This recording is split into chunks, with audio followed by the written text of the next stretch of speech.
Mi pekan eshumating nangwe. That's why we all live differently. Yeah, but sigo we still breathe the same air.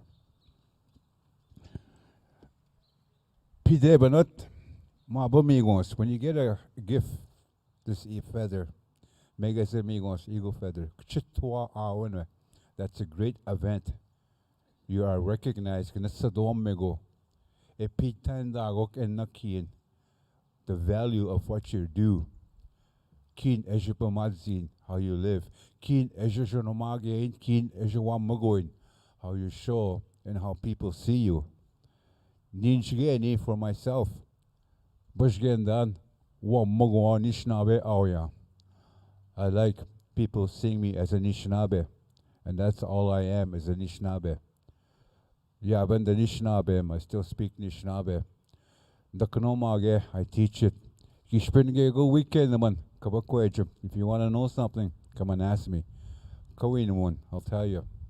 Ninugani Kapashik Kinoomaagewin, how I was taught. Mom and Dad Gigachia, I remember when I was young. Aadziwin, Gijagnashimsi. I didn't speak no English. Gishina Chicago Medish Kinoomaagewin. Then we were sent to school. Kinoomaagewin, Osha Shaganashimang, we were taught how to speak English. Kinoomaagewin, Osha Ginda sang how to count in English. Kinoomaagewin, Enandek Shaganashimang, and the colors in English. We knew all that at that age. Like the age of my grandson walking there. We knew all that in Anishinaabe. The only thing is we couldn't say it in English because we didn't speak English. And we were taught by nuns when I went to school. And we got a lot of scoldings. I used to get the belt from the principal all the time at school, almost every day. Why? Because I spoke my language, Anishinaabe. But it was automatic for me. I answered in Anishinaabe right away. Because I couldn't speak English. And I remember that belt. Nice and long with a handle on it. And our principal was a little nun. She's just a little woman. And she could swing that belt really good. So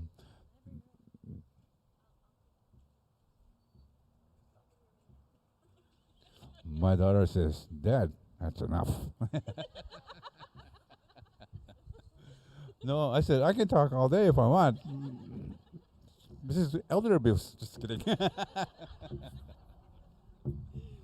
We had a joke. My husband brought his flute, and the plan was, at the award shows when they play music, he was going to play his flute, but it's too windy. That was going to be the signal. Miigwech. Miss Miss. Now, well, he's knows to me, but Miss in our family. So we wanted to talk and share a little bit also about the creation story. And in the beginning, for the Anishinaabe, the creation story, it said that the birds, Beneshiak, went to all four directions of the universe or the earth and spread the seeds for new life in all of the four directions. And so I wanted to share a Four Directions song and teach all of you that song as well. The song is in the Anishinaabe language, and the words are Gchimiigwech, and I'll invite you to say them after me. Gchimiigwech, Manidug. So that means thank you, spirits. Iyajik, in that direction. Giwedanung, Wabanung, Shawanung, Epingishmuk. The north, east, south, and west. So this song is a song that honors those four directions.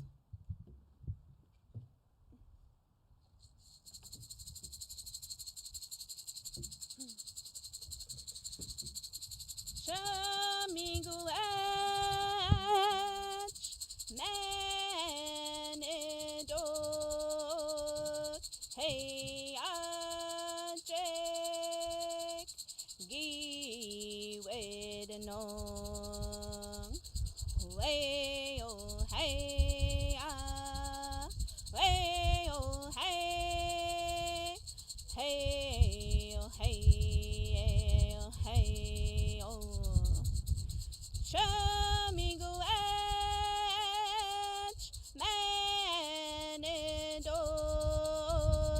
hey ajek wabanong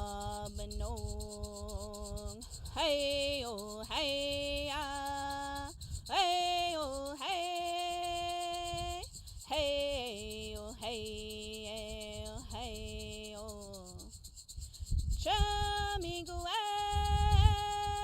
manidog hey ajek jawanong way oh hey hey oh hey hey oh hey oh hey oh Chamigoach manidog hey ajek epingishmog hey oh hey hey oh hey hey oh hey hey oh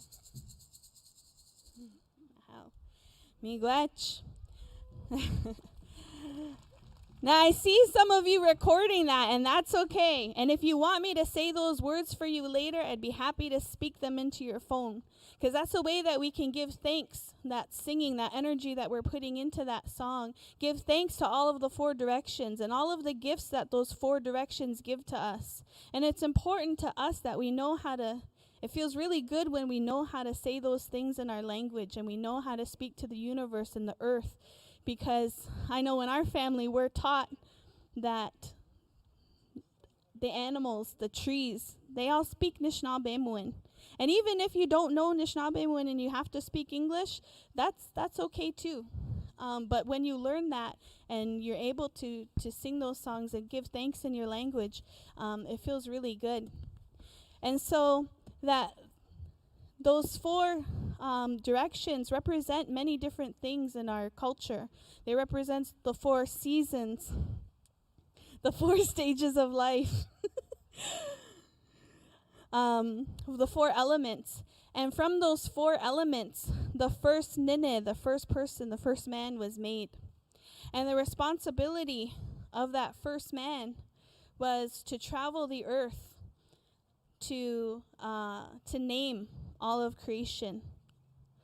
Everything that he came across, he was supposed to name that creation. And he said to the Creator, well, I'm really lonely as I'm going along and I'm naming all of these things. I see that, everything else has a partner except for me. I'm all by myself. So he asked the Creator if he could have a partner. And so the Creator gave him the wolf, Miinwaa.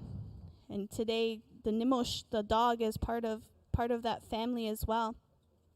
And that was to be that Anishinaabe's companion as he walked the earth and named all of these things.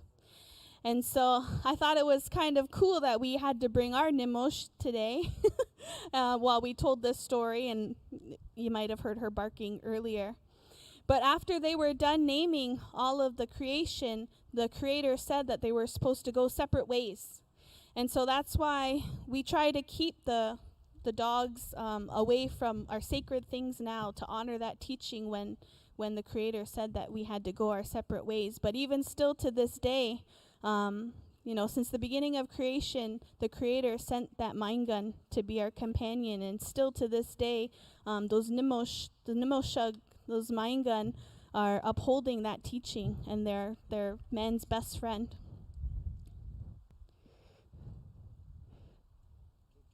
Keke, nishke keke, swimming, up in the air. Hawk, yeah, hawk up in the air. We had a visitor. Do you want to tell that story? And Anishinaabe will translate that about the wolf.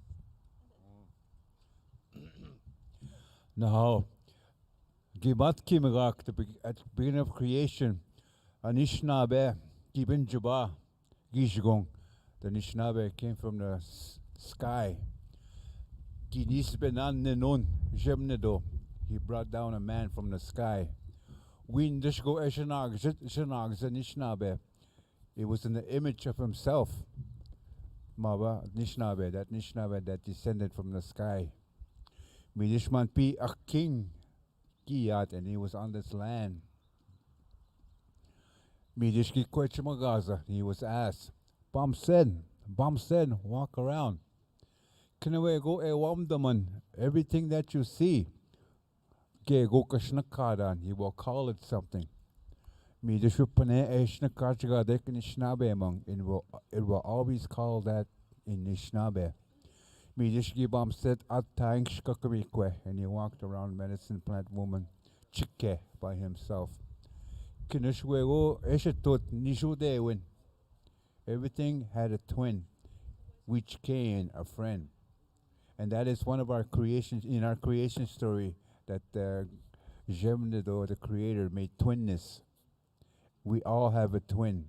Everything has a twin. That was part of our creation story.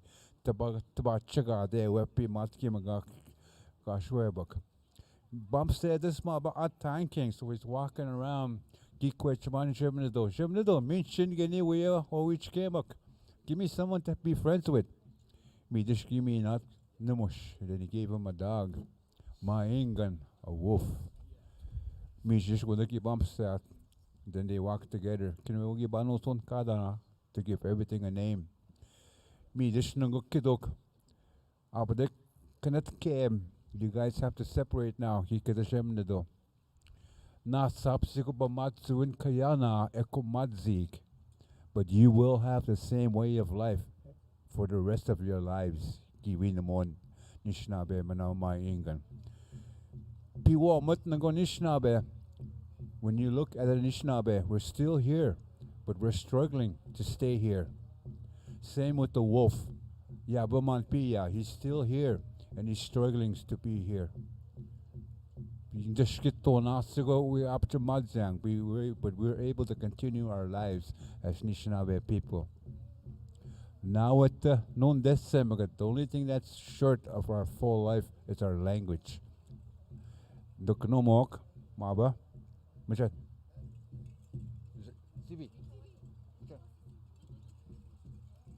This is my youngest granddaughter. Say Ani. Annie. That's really sweet to hear. Aha, Miigwech. Oops. So we're gonna call up Wasquabish and Lucas to come up and share their woodland and traditional style of dance. At powwows and in our culture, this dance is a storytelling dance, and so I thought it was appropriate after talking about how the first man named all of the animals. And so as they dance, or all of creation, and as they dance, you'll see them telling a story where they're telling a story of a battle or a hunt, or maybe they're foraging in the forest, or maybe they're going around and they're naming all of creation. The way that Wasquabish is dressed today, he is dancing a more contemporary northern traditional style of dance, and this dance you'll often see done at powwows all across North America. And Lucas's outfit that he's wearing, you'll see he's got a lot of florals on his outfit, and this represents that woodland style of dance. And you can see he doesn't wear a bustle and he doesn't wear a roach, so there's very different key elements in their regalia and the way that they dance, but they're both storytelling dances. And they've both been dancing since they were very, very little, just when they could walk. So Miigwech, men's traditional and woodland style dance.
Chimiigwech. All of these teachings that we're sharing today, it is, and like I said earlier, I'm very happy that all of our children are here to listen and to witness and to carry these words forward. And even from when our children were very, very small, they always came with us everywhere we went. And even if they were playing as we were doing a presentation and they weren't really listening or sitting, that's okay because they're still around and they're still absorbing that information. And so it's very important that we have the young ones there to listen. And then when they're older, eventually they'll be able to tell those stories back to us and share those stories with other people as well. And in our stories, we do have a story where us as people, we lost our way. And there's many different times in creation that we as people have veered off of the red road and we forgot our way. And we spend our time maybe being jealous of one another or, speaking badly to one another or forgetting our original teachings. And so at one time in creation, the Creator sent Megazeh, the eagle, to check on the people because the Creator was thinking of just starting the world brand new because we were just kind of messing everything up. And if you look at the way people are around today, we're kind of on that same path. And we as people, we often think we're at the top of this pyramid and everything relies on us to keep going. But if you took people away from the environment, everything else would flourish. Everything else would do so much better without us. But if you took the environment away from people, we would never be able to survive. So that's one of the biggest teachings that we try to pass on to our children. And so that Megazeh, he traveled and he was able to find that some Anishinaabe were still carrying on these teachings. Some Anishinaabe were still humble and thankful for what they had been given. And so we also wanted to share the Megazeh song to honor that teaching and to honor the Megazeh. On the women's hand drum. Yeah.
like I said, we actually don't often get the opportunity to do presentations together. So that was probably the first time that we were able to sing us three sisters and our niece together. So that's why when we got together, my sister Sabrina says, "Oh my gosh, it's finally happening." She's always pictured us as the Indigenous Destiny's Child. So we got to have our first performance today. So all of these teachings represent, to us, Miinwaa. These teachings of the four directions, the teachings of the creation story, and also our 7 sacred teachings: love, honesty. Oh, I don't have my fingers out to count. I always miss one. Love, honesty, respect, bravery, humility, and truth. And oh, and wisdom. It was fitting that I would forget that one. And so I'm going to invite Misho again or Nos to talk about those 7 teachings and just their translation in the language. And then we'll have one more song before we get into another teaching. Miigwech, Nikki. Love, Aadziwin. Respect, Minadenamowin. Bravery, Akatewin. Wisdom, Nabakawin. Truth, Deboewin. Akinan and done. All of these were given in Anishinaabe in the first time around. Anishinaabe Mjiki Kendana Amanda. Kundak Emasayat Manda Anishinaabe Mikan. Every Anishinaabe should know this as they walk their Anishinaabe road. You are no different kind of human. Anishinaabe Gadao, you are Anishinaabe. Like our friends. Nadwek, the Mohawks, we know go geno. I walk Nadwek, they are Mohawks. We know that Nageno, they have their beliefs. Kigaguna sap mamwek. We almost believe the same thing. Kidok, they say, we were all one at one time. Something happened. Me just can't go going. Gibishki abjakasan. Shemnedo, we've been taught mandake. They say the Creator used water to clean this land. Me just share Nishosa, a king, Kimachitagan, and then the 7 continents appeared. Me Chitwa, Genda Swinwe, Nishnaabe among. That is the sacred number in Nishnaabe. Nishwaswe, 7. Miinwaa, 9, 5. Miinwaa, Medasushiswe, and 13. Those are sacred numbers in our culture, in our way of life. Tabachamo and Injeten on their stories.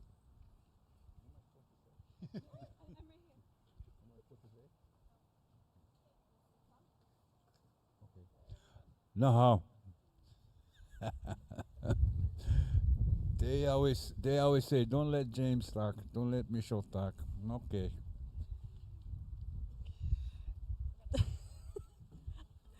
So the next song we're gonna sing is composed by Joe Shawana, and it's all about Miinwaa. Joe, would you like to come up I'm gonna bring the mic over to Joe, and maybe he can translate the words for us. All right. Hi, everybody. My name's Joseph Shawana. Ani Maskwama Mengora, the Indigenous, Joseph Alex Shawana, Jaganashi Nozwin. I have to say the Anishinaabe part. So this song I wrote a couple years ago. It's just to give thanks, and it's like a intertribal. And the Anishinaabe words to it are Anishinaabe, like Anishinaabe people, and Gitchinendam, like being very happy. Miinwaa for good life. Chimigwech Jemnedo. So Anishinaabe and English doesn't really translate and line up word for word, bar for bar. So kind of like French, where you gotta translate it and conjugate it around. So, if I was to explain it in English, it would actually say like, "I'm thankful for being an Anishinaabe," or "I'm happy for being an Anishinaabe." Chimigwech, or thank you, Great Spirit, thank you, Creator, for this good life for Aadziwin. So that's what that song talks about. Good.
So, Ani Baju, just for Indigenous.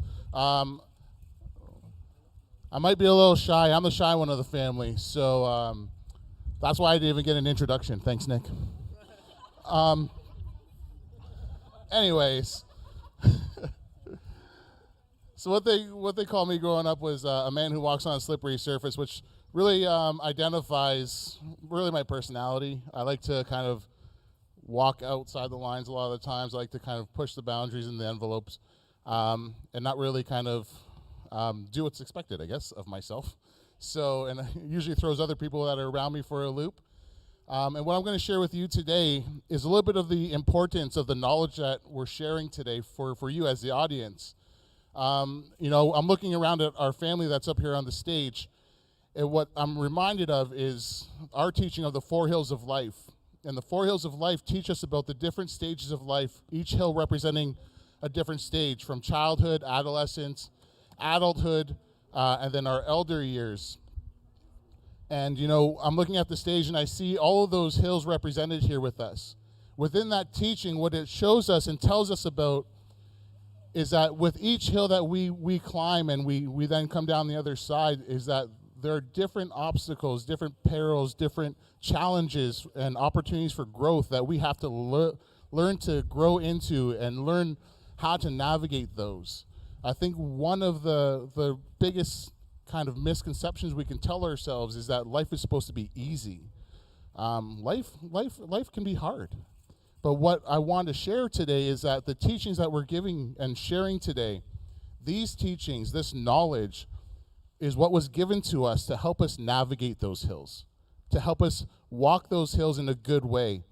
You know, my father, and which, by the way, I really attempted to dress to match him today, which is why I went with the denim suit today. My father talked about the eagle whistle today. He talked about our eagle staff. He talked about the 7 grandfathers, and all these teachings help us, whether it's about communication, accountability, responsibility. Those of us that are sitting around the drum, we learn a lot of things around the drum, whether it's roles and responsibilities and all these things that can apply in different ways in our lives, whether we're engaging with relationships, interpersonal relationships with our friends or family, whether it's when we're in school or employment, all of these different things that we engage with in our lives. It's part of our responsibility now that once we receive this knowledge, how do we reflect on that? How do we understand that? And most importantly, how do we implement it? Because the knowledge that we're sharing today, you know, and much like something that happens a lot with Indigenous knowledge is that a lot of times it gets placed in a museum, or it gets placed in the past, or it gets placed back in history. But our knowledge is not historical. Our knowledge is very much relevant today. It's still modern. It's still applicable, and we can use it and implement it in our lives today to help us walk that good way of life, that Aadziwin. So what my request of you, and what I'm going to encourage you all today, is the things that we're sharing. Take the time. If you have questions, we're going to be around. Ask us. If you want some more knowledge, ask us. When you're engaging with any of the vendors here or any of the other presenters, take the time and understand what that knowledge is that you're receiving. How do you reflect on that? Because, you know, our family, we are an urban Indigenous family. And I know that a lot of times especially, you know, as a youth worker, I work with urban Indigenous youth. A lot of times that identity of being Indigenous, of understanding our Indigenous background is sometimes hard to understand. And I don't believe that we are an example of what urban Indigenous is, but I think what we can be an example of as a family is that it's possible. That even if you feel lost, even if you don't think you're connected to your Indigenous roots, even if you don't think that you really understand, and I've had many youth that come up to me and say, oh, I'm Ojibwe, but I don't know what that means. Or I'm Mohawk, I don't know what that means though. What I hope that we're showing is that we're an example that even if you grow up in an urban setting, even if you grow up not on reserve, not in your home community, that you're still able to gain that knowledge, that experience, and everything that's important to you to understand who you are as an Indigenous person. So I want to thank you all for being here. And once again, I encourage you all to take this knowledge that you're getting today and to really reflect, understand, and how are you going to use it moving forward? Whether you're an Indigenous person, whether you're non-Indigenous, how are you going to use that knowledge to help with reconciliation? How are you going to work with that? If you're a professional, how do you use that knowledge for your professional practice? If you're a student, how do you use it in the classroom and your learning opportunities? So that's my encouragement for you all today. Chimagwech, thank you very much. And I'll pass the microphone back over to Nikki, but I'm going to do a little dance because she's not on the stage yet. This is my dance. This is why I'm on the drum. And there we go. Chimigwetche.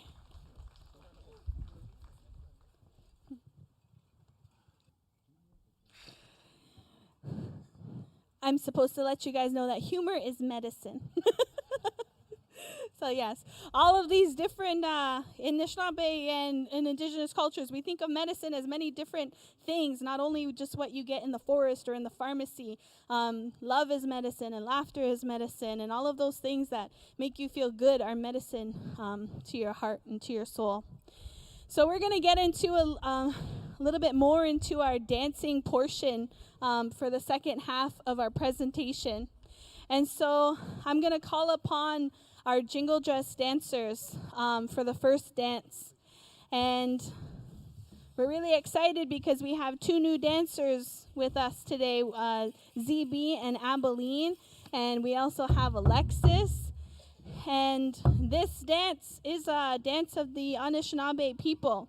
And when you go to powwows and you see all of the different styles of all of the different nations that are around North America, you can look at the jingle dress and know that this comes from right here in Ontario, in a place called Whitefish Bay, Ontario, from the Anishinaabe people there. And there was a little girl, her name was Maggie White, and she was very, very sick. And the Western doctors couldn't really figure out what was wrong with her or how to treat her. And she just kept getting more ill and more ill. And they say there's many different versions of the story, but the one that was taught to me is that her grandfather had a dream. And in this dream, he dreamt of these dresses that had all of these tin cones on them. And that this dress, when it was danced for this little girl, would bring healing to her. So he shared this vision of this dance with the women in his community, and they came together and they made these dresses. And many of these dresses have 365 cones on them. And these cones are just made from snuff can lids. So you'll see some jingle dresses that have deer toes on them. But what's important is not what it's made out of, but the sound that it makes. And the women, they came together and they made these dresses. And when you hear this dress dance, it kind of sounds like rain. Maybe rain falling on a tin roof or just rain falling outside. And when we think about the rain and the water and how that heals us, the water is magic to us. When you're sad or when you're ill, if somebody's speaking in our culture and they begin to get emotional, the first thing somebody does is they come and bring them water and they put their hand on their back. And so water is very healing to us. And that's part of what this dress represents. So these women came to Maggie's bedside and they started to dance in the way that was described in the dream. And they say the first time they danced around, Maggie was able to wake up. And the second time, she was sitting up. By the third time the dancers danced around her, she stood up. And by the fourth time, she was walking around alongside with them. So in our culture now, this is regarded as a medicine dance. And oftentimes at powwows, if somebody specifically needs healing for somebody in their family, they would offer a jingle dress dancer Semiah tobacco. And they would ask that jingle dress dancer if they could pray for their family. And so that jingle dress dancer will take the tobacco, usually in their left hand, and they'll carry it as they dance. And as they dance and they're putting all that energy into their dance, they're using that energy to pray for that person, to ask the Creator for healing. And then after that dance is done, the jingle dress dancer will then go to the sacred fire and offer those prayers, that tobacco, to the fire.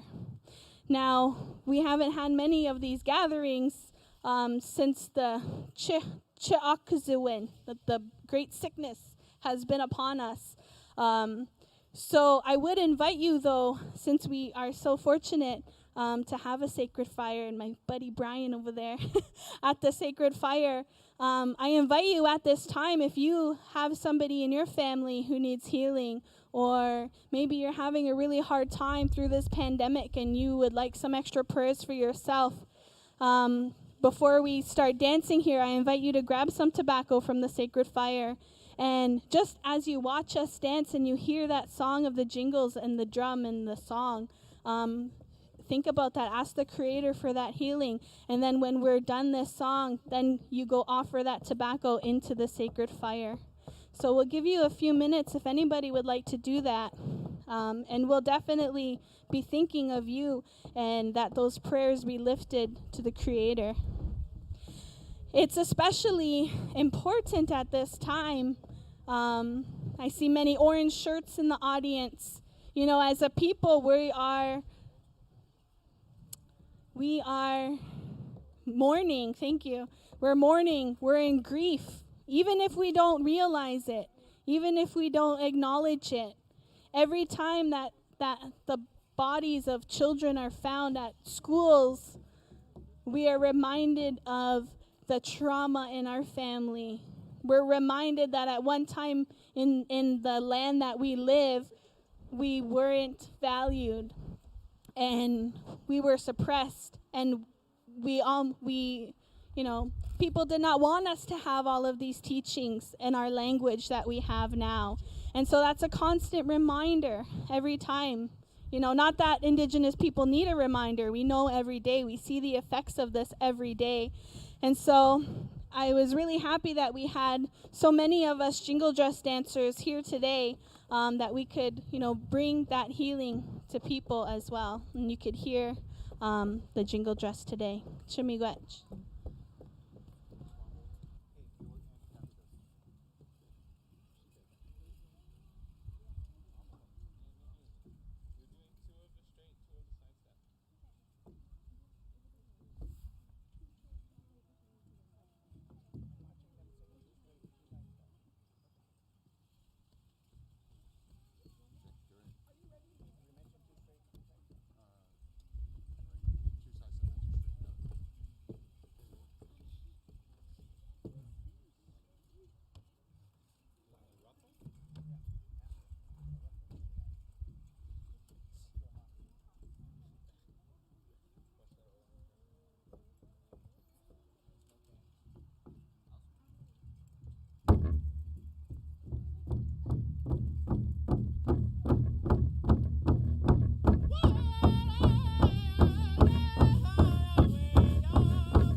Chimigwech. So at this time, if you did take tobacco, I'll invite you to take that tobacco over to the sacred fire as we introduce our next dance.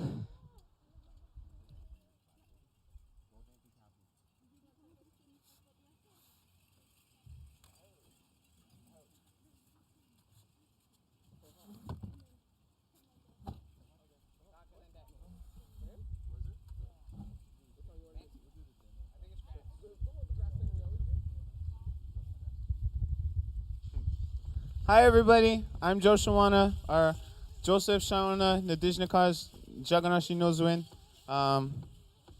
I am a grass dancer, and I've been a grass dancer pretty much my whole life.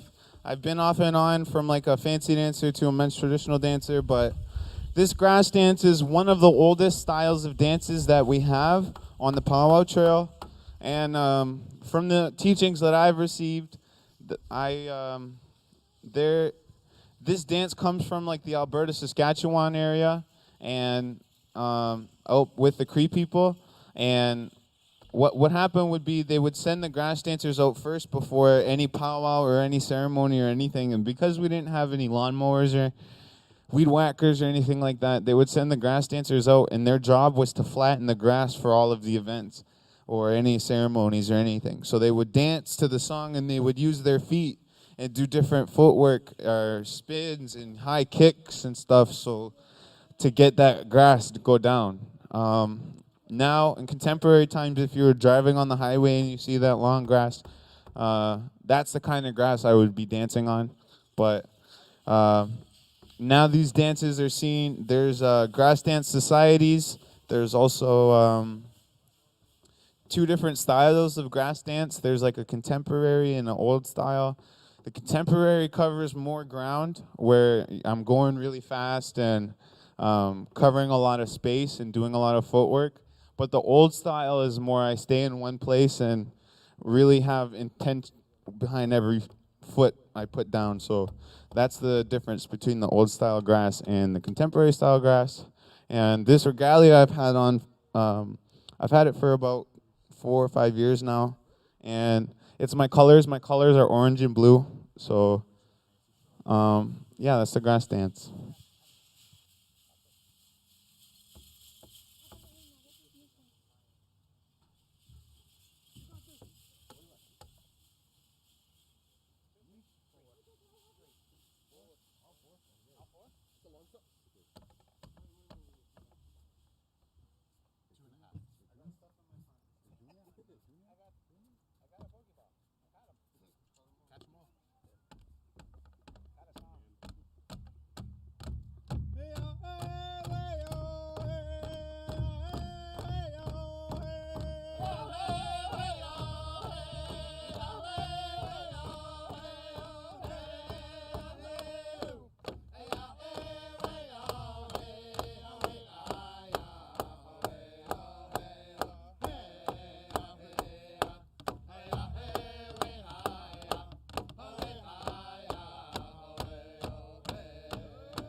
Shemigwech, Joe. So as we're winding down our presentation here today, we have just a few more dances to share with you. And also, I'd love if anybody has any questions at any time, feel free to raise your hand or come and talk to us after as well. The next dance that we're going to share with you is the Women's Fancy Shawl Dance. And I'm going to have my niece Harper come up, and she's going to share this dance. And Harper is 12 years old, and she's been dancing Fancy Shawl. Now, the story about Fancy Shawl is that it's rooted in feminism and women empowerment. And back when our dances were evolving and the men's dancers, instead of dancing traditional just with the one bustle like you saw earlier, they added another bustle. And they started to use fancier footwork and started to spin. This is at a time when our dances were outlawed. And so, but some dancers would be able to travel with shows like the Wild West show. And they would only take the fastest and the fanciest and the showiest dancers. And that's how they were able to make a living for their families. So those men's dancers, they slapped on a second bustle and they made their outfits very bright and sparkly. And they would kick and spin. And at that time, women still, we only just danced on the outside of the circle. And the women saw the men's dancing in this way, and some women even decided to dress up like the men and start to dance fancy like they were. And then some women, instead of holding their shawl on their arm in a very regal way on the outside of the circle, they took their shawl and they draped it over their shoulders. And they started to dance with fast and fancy footwork just like the men. And they even say a popular dance from back then, the Charleston, was even had a role to play in this fancy shawl dance. So this dance is saying, when we as women, we started dancing against the men, we started winning. And this is us, and then we had to get our own category. So this is us saying that anything you can do, we can do as well. And so when you see this fancy shawl dancer and they're dancing with their shawl over their arms, that also represents that emerging butterfly. So we emerged from standing on the outside of that circle to making our way to the inside of the circle. And this dance is very fast and fancy, and you often see a fancy shawl dancer kind of just floating along as if they're floating, dancing very fast and spinning like a butterfly. So I think actually I'm going to join Harper, if that's okay, and dance alongside her, because this is my favorite style of dance too. Fancy shawl dance.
All right, so how's everybody liking the presentation so far?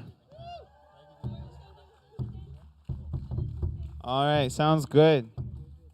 I think we have one more dance lined up for you guys. You folks, sorry. I'm not good with that kind of stuff. You humans, peoples. Yeah. So this next dance is called the hoop dance, and it comes from the Hopi people down south. And from the teachings that I've received and I've heard, this dance is another healing dance for them. And when they dance this dance, they're praying as well. For a lot of different dances that you've seen today, that's the case. We're praying as we dance. But for this hoop dance and for the jingle dress in particular, specifically this hoop dance, it's a healing dance. So there's a different number of hoops that different dancers use. Traditionally, they would be made out of red whip or red willow, and that like the tree from a willow tree, the bark from a willow tree. Sorry. And over time, the materials have changed to more contemporary products, and the whole purpose and idea of this dance is to create symbols or animals or figures with these hoops to make different shapes for the audience to see, and that's their form of praying. They're telling a story while they do this dance, and every dancer's story is different, whether it be from going and tell a hunt or to go and show you the different animals in the creation story. So every time you see a different animal or a different figure, please clap and applaud for the dancer and the drummers, because it gives them that extra boost and motivation to keep dancing and keep making more shapes and figures for you guys. So that's kind of a little bit about the hoop dance, and I'll give it back to my auntie now. Miigwech. Miigwech, Joe. So we also have a Nanabojo story about the hoop dance and its originations. And Nanabojo is a figure in our cultures and our legends, and we kind of learn what to do and what not to do by listening to these Nanabojo stories. And one of the stories is that one time Nanabojo went out and he went hunting and foraging, and he forgot his tobacco. And whenever we go out and we take from Mother Earth, it's customary that we offer tobacco first, that is Semiah, as an exchange, to have a reciprocal relationship with the environment. And so we're supposed to offer that tobacco before we take anything. And so Nanabojo went out hunting, and he was ready to take an animal, and he reached for his tobacco pouch, and it wasn't there. And he had a moment where he thought, well, maybe it would be okay if I did it without offering tobacco, and I'll just do it later. So he was really struggling within himself. And they say he sat down, and as he's thinking about what he's going to do, how he's going to eat, he didn't bring any tobacco with him, that he started to make hoops out of red willow. And as he was making these hoops and thinking about it, he started to dance with the hoops. And they say that everywhere then he started to dance, tobacco sprouts started coming up. And with the hoops that he was making, he started to make figures in nature that he was so thankful for, that he couldn't believe he forgot his tobacco, and not to give thanks to these amazing things that oftentimes we overlook, and we forget how blessed we are to live in this world and what we get to see. And so he made shapes out of his hoops, like a butterfly or a bird or a horse or a flower or a nest, all of these things that he was seeing around him. And as he danced, that tobacco continued to grow. And so then he was able to use that tobacco to go and hunt the animal and pick the medicines that he needed. So this dance reminds us that as long as we continue to be thankful for the gifts that we're given, as long as we continue to acknowledge creation and give thanks to the Creator and to the environment and Mother Earth, and by taking care of Mother Earth, as long as we continue to do those things, that the Creator, the Earth, will always take care of us. So this is a Thanksgiving dance as well, to remind us and to remind everybody of the beautiful things that we have to be thankful for. So I'm going to do a little bit of a hoop dance demonstration. Now, I haven't done one in maybe 18 months since however long COVID has been. So bear with me because I was in a lot better shape back then.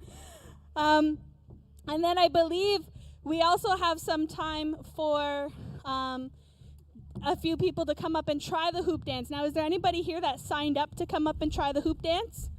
Raise your hand. I think it might have been on the website. If not, I do have some sanitizing wipes that I'll be wiping down the hoops, and then we can take maybe about 4 or 5 volunteers to come up and try some of the hoop dance moves. So if that's something that's interesting to you, then you'll be welcome to come on up. And we're going to end just a little bit before 11 o'clock. So during this hoop dance, if you see things that you recognize like a bird or a butterfly or anything like that, feel free to clap or shout it out if you think you see something that you know. And that's really encouraging for me to keep going.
now. Hello. It's on. Perfect. Okay. So, are there a few people out there that would like to come up and try it while she's sanitizing the hoops to get ready? Do I see any hands? We got one? All right, come on up.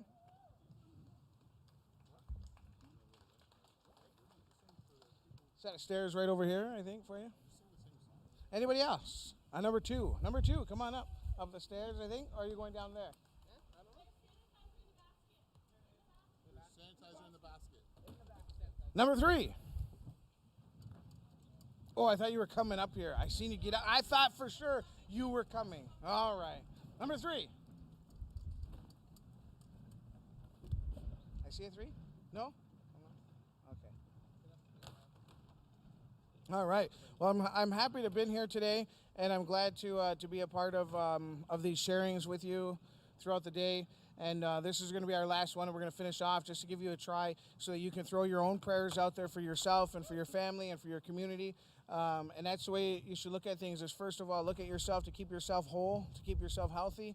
Then look into your family to make sure that your family's whole and it's healthy. And then you look outside of that into your community and you make sure that that's whole and healthy. And if we all were to strive to do that, to make sure we go from ourselves and start working out, this world would start to turn. It would start to make a whole world of difference in the views that we would care for each other and we would say nice things and we would stay positive and we would hold each other accountable and then we would lift each other up when we needed to be lifted. So if you are in this time are coming up here and you'd like to do this, you can come up here and to throw a couple hoops around your body. What you're doing is you're praying for your community. You're praying for the world. You're praying for anybody that you can think of. So we need one more at least. Who's our third? Oh, we got a third. Beautiful. Okay.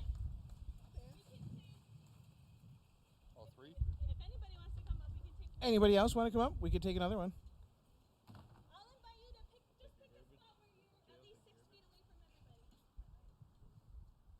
Anybody else? Going once? Going twice? I see you thinking about it over there. Just pointing at each other. Okay.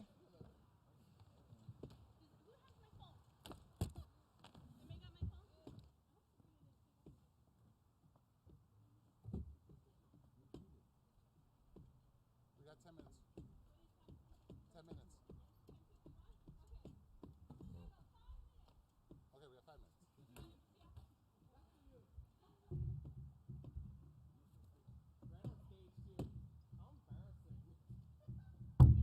NRNC, folks. NRNC. I saw him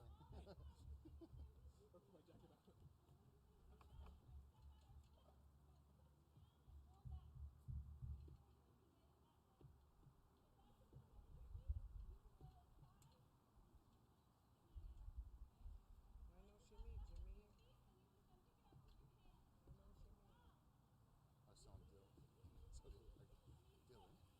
I'm like, what happens when you flap your arm up and down? He goes, what, like this? I was like, no.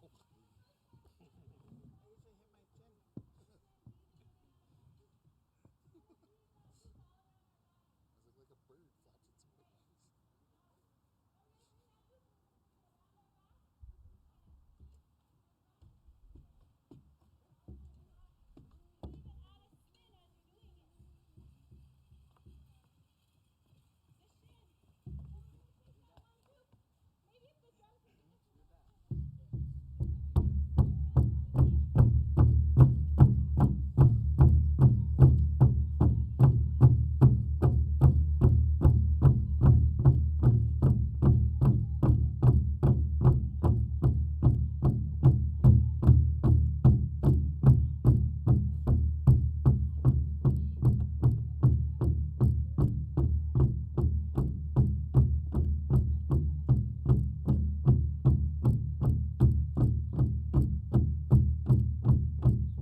there'll be a live performance, or virtual happening that's going to happen right at 11 o'clock. So we're going to hurry up and get off the stage. But Miigwech, everybody, for sharing with us today and listening with us and being with us.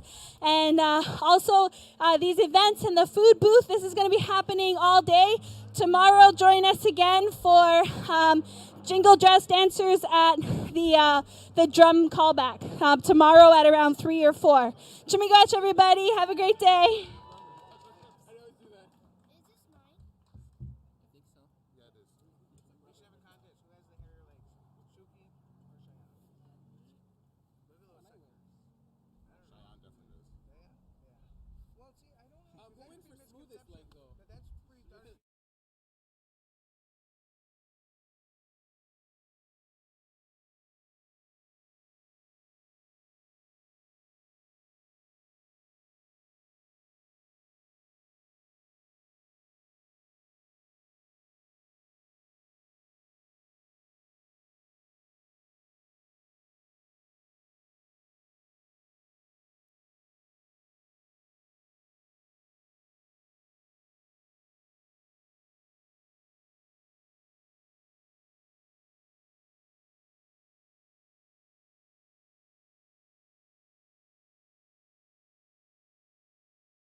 Well, Annie, bonjour. Good afternoon. My name is Michelle Elise Burnett, and I'm the Artistic Director of Celebration of Nations. So pleased that you can come join us for our 5th anniversary of Celebration of Nations gathering. I can't believe it's already day 2. It goes so fast. There's so much wonderful programming ahead. And before we get to our magnificent youth Moccasins Talks speaker series, which they'll be speaking on preserving wisdom and the importance about preserving wisdom as youth, I would like to introduce a beautiful soul, a sister who I have watched grow up to be such a dynamic young lady and has reclaimed who she is. And today I welcome Courtney Copoc. And Courtney was chosen. This is exciting because she was chosen to be one of the 11 emerging leaders across Turtle Island to take part in Raven Speaks Emergence. She committed to learning, growing, and connecting, and used this platform to find her voice and to share her gifts. Today, Courtney will be reciting that beautiful essay she wrote. And her story reminds us of how powerful it is to reclaim who we are as caretakers of the beautiful lands we call home. Courtney's journey is one of reconnection to her Indigenous kinship, embracing her culture, and most importantly, taking pride in her Indigenous identity. And with no further ado, I'd like to introduce today's host for the Youth Moccasin Talks on Preserving Wisdom, Miss Courtney Copoc-Hopkins, reading Raven Speaks, Coming Home. To the girl with the long brown hair. Are you Native enough? The story, pain, anger, and misunderstanding, the color, heartache, and sadness. Are you Native enough? You see your legs, your knees, your feet down below. You are different, confused, and questioning. Are you Native enough? Do the sky, the birds, and Grandmother Moon wonder? Are you Native enough? The conflict around my identity runs thick within my blood. And through my healing journey, I've had to dig deep into why. Why do I experience conflict around my Indigenous identity? Why have I struggled to feel safe and secure in my own skin? I've been surviving, walking in both worlds, trying to navigate the uncomfortably familiar colonial world in my newly reclaimed Indigenous lens. My life's journey has been a weave of obstacles of confusion in order to reclaim who I am. I was raised to be a strong, powerful, independent woman. My dad had left me before we created any memories, disconnecting me from my Indigenous family, and I missed out on the opportunity to bond with my beautiful grandmother. Raised by a single mom who had her own pains, addictions, and secrets, made sure I wouldn't experience half the things she had gone through, made sure I was always busy, always moving. There was never time to rest. Rest demonstrates weakness. I was conditioned to always do more, be more, more. Why wasn't me enough? I wasn't allowed to show vulnerability. I wasn't encouraged to share my thoughts. I wasn't asked to feel any sort of feelings. There simply wasn't the time or space to do this. Why was I tormented for being me? Quit being so sensitive. Ugh, you're exhausting. I learned very quickly that the person I was needed to change. At 15, I was running away from who I was on the inside and thought I could pretend and fool others from the outside. These were the years I heard comments, natives are drunks, lowlifes that live off the government. I'd be confronted with, you're Native? You don't look like them. What's your percentage? As if it was any of their business to know. Here I was in a privileged white community, absent father, alcoholic mother, no family ties. The list goes on. It doesn't take long to be influenced by those around you I was desperately wanting to fit into a world that wasn't accepting of me. I changed my appearance, dyed my hair blonde, told others my tan skin was somehow associated with a British ancestry. I picked the wrong crowds. I was choosing drinking and partying to fit in, neglecting who I was, in hopes of convincing everyone around me, including myself, that I was anything but me. I take pride in being a first-generation university graduate, and these were the years I was finally able to connect with other Indigenous peoples. To me, everyone seemed so sure of who they were. They talked about their communities, spoke about traditional teachings, drum circles and powwows. Foreign conversations I had no business being around. Here I was, not even knowing what community I belonged to. I felt embarrassed and deeply ashamed, but I remained curious. Something inside of me was shifting. These types of moments reminded me I needed to find balance in my life. My medicine wheel was spiritually incomplete, and I was exhausted making choices that didn't feed my soul. I learned I had to get comfortable being uncomfortable. At 22, I decided to fill a backpack, collect the little amount of money I have, and purchase a one-way ticket to the other side of the world. This would be a solo journey. Little did I know, this decision would contribute to my journey of identity and my healing. While traveling, I met the most amazing individuals.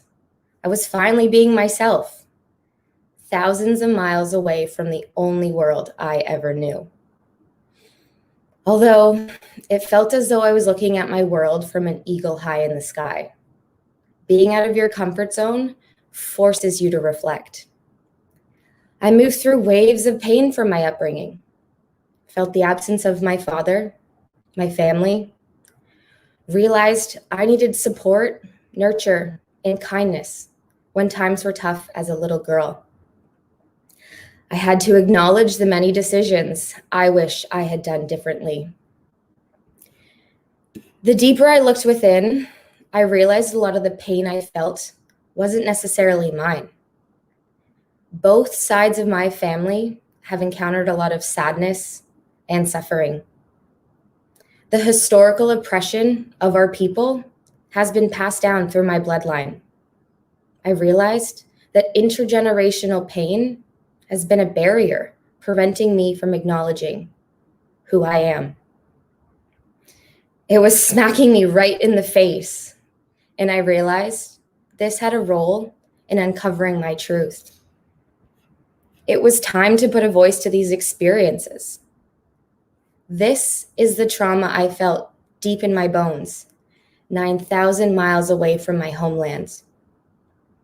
For the first time, spiritually, I was present. I was ready to do the work. I was healing for me. I was healing for my family and for the next 7 generations. It was time I recognized myself as an intergenerational cycle breaker. It was time to give up leading the ceremony and time for the ceremony to lead me. It was time to come home. I learned I'm not overly sensitive. I'm intuitive. I'm not exhausting. I am passionate. I am forgiving and will continue to show this as I move forward in my life. I'm sharing this story for younger me, who desperately needs to know this. My journey is about reconnection to my kinship, my dad, and most importantly, my grandma, the matriarch of my existence. These relationships have allowed me to see the world proudly through an Indigenous lens. My grandmother told me, I need to remember my heritage. I need to live in harmony with my Creator. I need to be accepted for what I am. This is the medicine I've needed. I now embrace my culture, I'm learning my traditions. I take pride in my Indigenous identity. Reconnection has allowed me to be comfortable in my own skin so I can move forward in a good way. I encourage you all to expand your world, whether that's through travel, love, cultural connection, forgiveness. Be gentle to yourself. Honor your gifts. Be the love you needed when you were younger. Trust the spirit world to guide you. Our ancestors are walking with us every step of the way. We are our ancestors' wildest dreams. I stand here today as the girl with the long brown hair, a strong, grounded Lenape Native woman from Delaware Nation, gifted the Indian name Little Fawn from my grandmother, who was enough, who is enough, who will continue forward, reminding you all that we are wholeheartedly enough. Thank you. Kulmalsi, ni deshinzi Courtney, ni nongiai ilnapawit lakawit. Hello, good morning, welcome. My name is Courtney. I'm a proud Lenape person of Delaware Nation of Moravian Town. I'm coming to you from the beautiful, unceded ancestral homelands of the Coast Salish nations, the Musqueam, Squamish, and Tsleil-Waututh peoples, also known as Vancouver. I am a daughter, granddaughter, sister, niece, and cousin to many. I'm a passionately curious individual dedicated to reclaiming my roots. I stand here virtually, so proud and honored to be here today to share this time with two amazing individuals. Seeking wisdom together, in unity, each of us wanted to share our thoughts and unique perspectives on how we, as youth, can preserve wisdom. I'm joined here today with two panelists, Semiah and Dalton, and I would love to introduce them. Hello, Semiah. Hello, Dalton. How are you both doing? I'm good. I've missed you. Oh, I missed you too. It's so beautiful to see your faces. Semiah, I love the hair. Thank you. Thank you. Wonderful. So I wanted to get into this youth moccasin talks. As I mentioned, I'm so deeply honored to be here with you both, you wise souls. I wanted to first allow you the space to introduce yourself. Semiah, if you'd like to go first. Sure. Sego Sewa Guego, Semiah Gahawa Yungyuts. Hi, everyone. My name is Semiah, and I'm Mohawk Turtle Clan from Six Nations. I'm a recent graduate from McMaster University, but now I'm also, I'm a multidisciplinary artist. So actually I just released my first song yesterday, so that was pretty exciting for me. Yeah. Very exciting. I'm so proud of you. I can't wait. Thank you. I'm going to have to learn more about this because this is new to me. Follow her Instagram. Yeah. And I'm normally really good at Instagram, so that's funny. I've been following along, Semiah. I've been excited. Awesome. And Dalton, if you'd like to introduce yourself. Of course. So my name is Dalton Bird, and I live here in the beautiful region of Niagara. I am a two-spirited, transgendered Inuit woman, and I am so happy and honored to be here to share my wisdom and knowledge and teachings. I currently am at school at Niagara for business, and I am slowly becoming an entrepreneur of my own with multiple different things going on in my life. Yes, you are definitely very busy. I'm so proud of you both. You have so much to look forward to, and I'm so grateful and honored to be a part of this journey. And I'm glad that this has brought us together. So we definitely have a lot of things to look forward to. So I would say the following year and a half has definitely highlighted many areas of our lives that we may not have had time to acknowledge before. Personally, I think we have had to find stillness amongst the chaos. As youth, we are reclaiming, we are healing, we are using our voices in a good way to support each other, our families, our communities, to inspire our youth who may not have found their voice yet.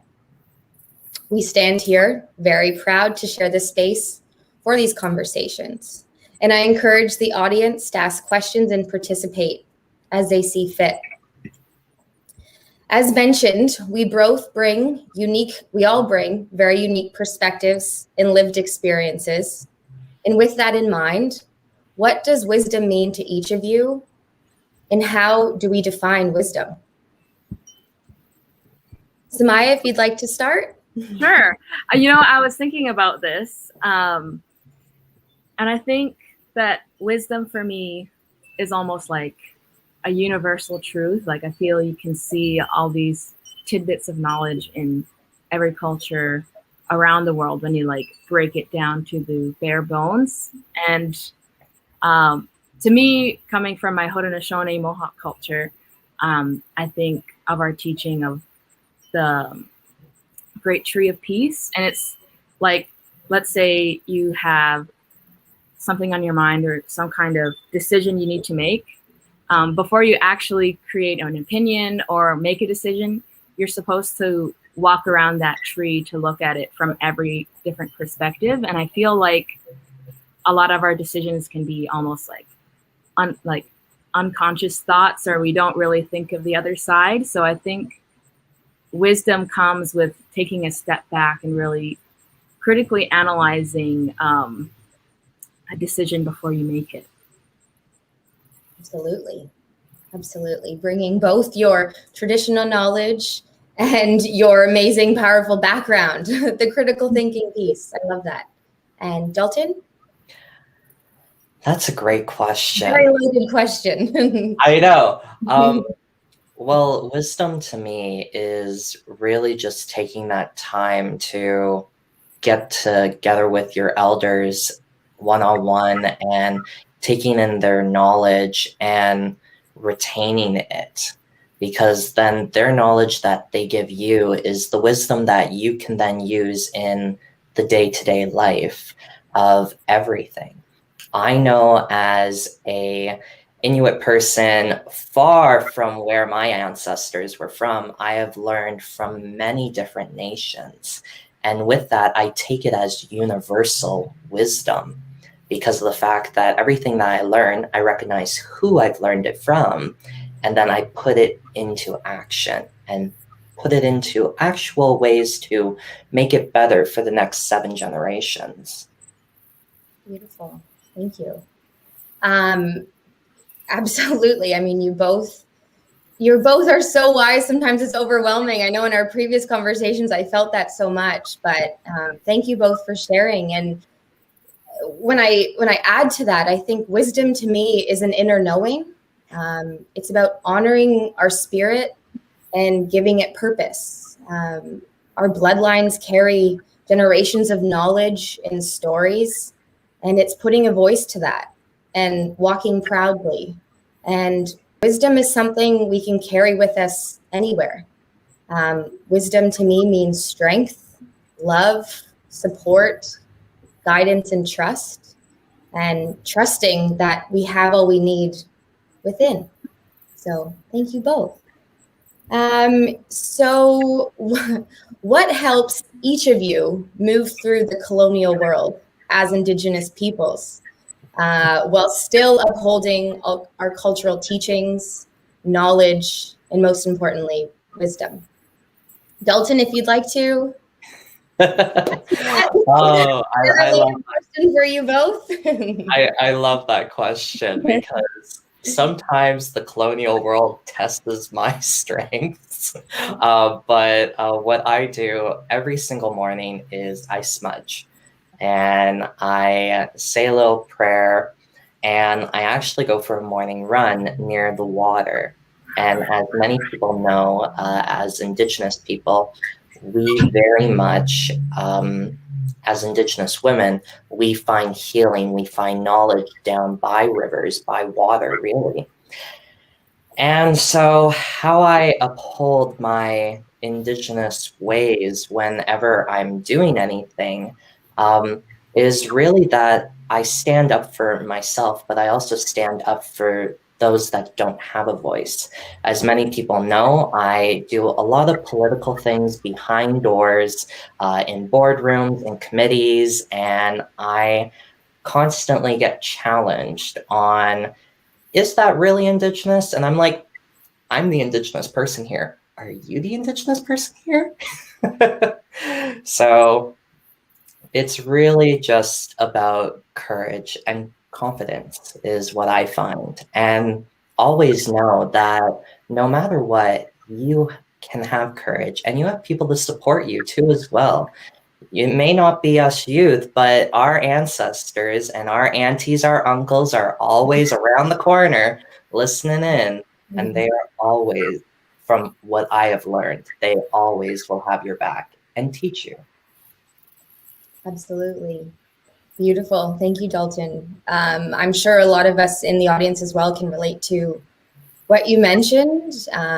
Yes, we are Indigenous people. We are, and we shouldn't have, outside perspectives trying to convince us otherwise. So thank you for sharing that. And Semiah, moving through the colonial world as an Indigenous individual, please share how you hold your cultural teachings, knowledge, and wisdom.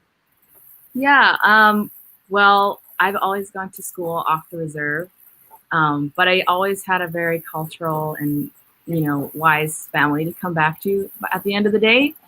But to me, I know that they always taught me that you always hold like your home in your heart, like you are your home. And even when I was born, like my placenta was planted here on Six Nations. So I will always be grounded back in my home territory. I think it's like out in the back by some tree there. So, Cool. That is amazing. Yeah. My dad didn't know that. He's from Lillooet. So my mom was like, let's just bury it here. So I am always connected back to my territory of Six Nations. And I feel like kind of deep down, I feel that intuitively too. Even when I'm far away from home, because I've done a lot of traveling over the years. But I think being really confident in who I am and also trying to like live those teachings and those lessons day to day can be really hard. But I feel like just knowing that day to day, like I feel gives you confidence in where you come from and what you kind of stand for. And I feel that's really helped me remain grounded in my identity, even if I'm really far away from home and don't know anyone from my homelands.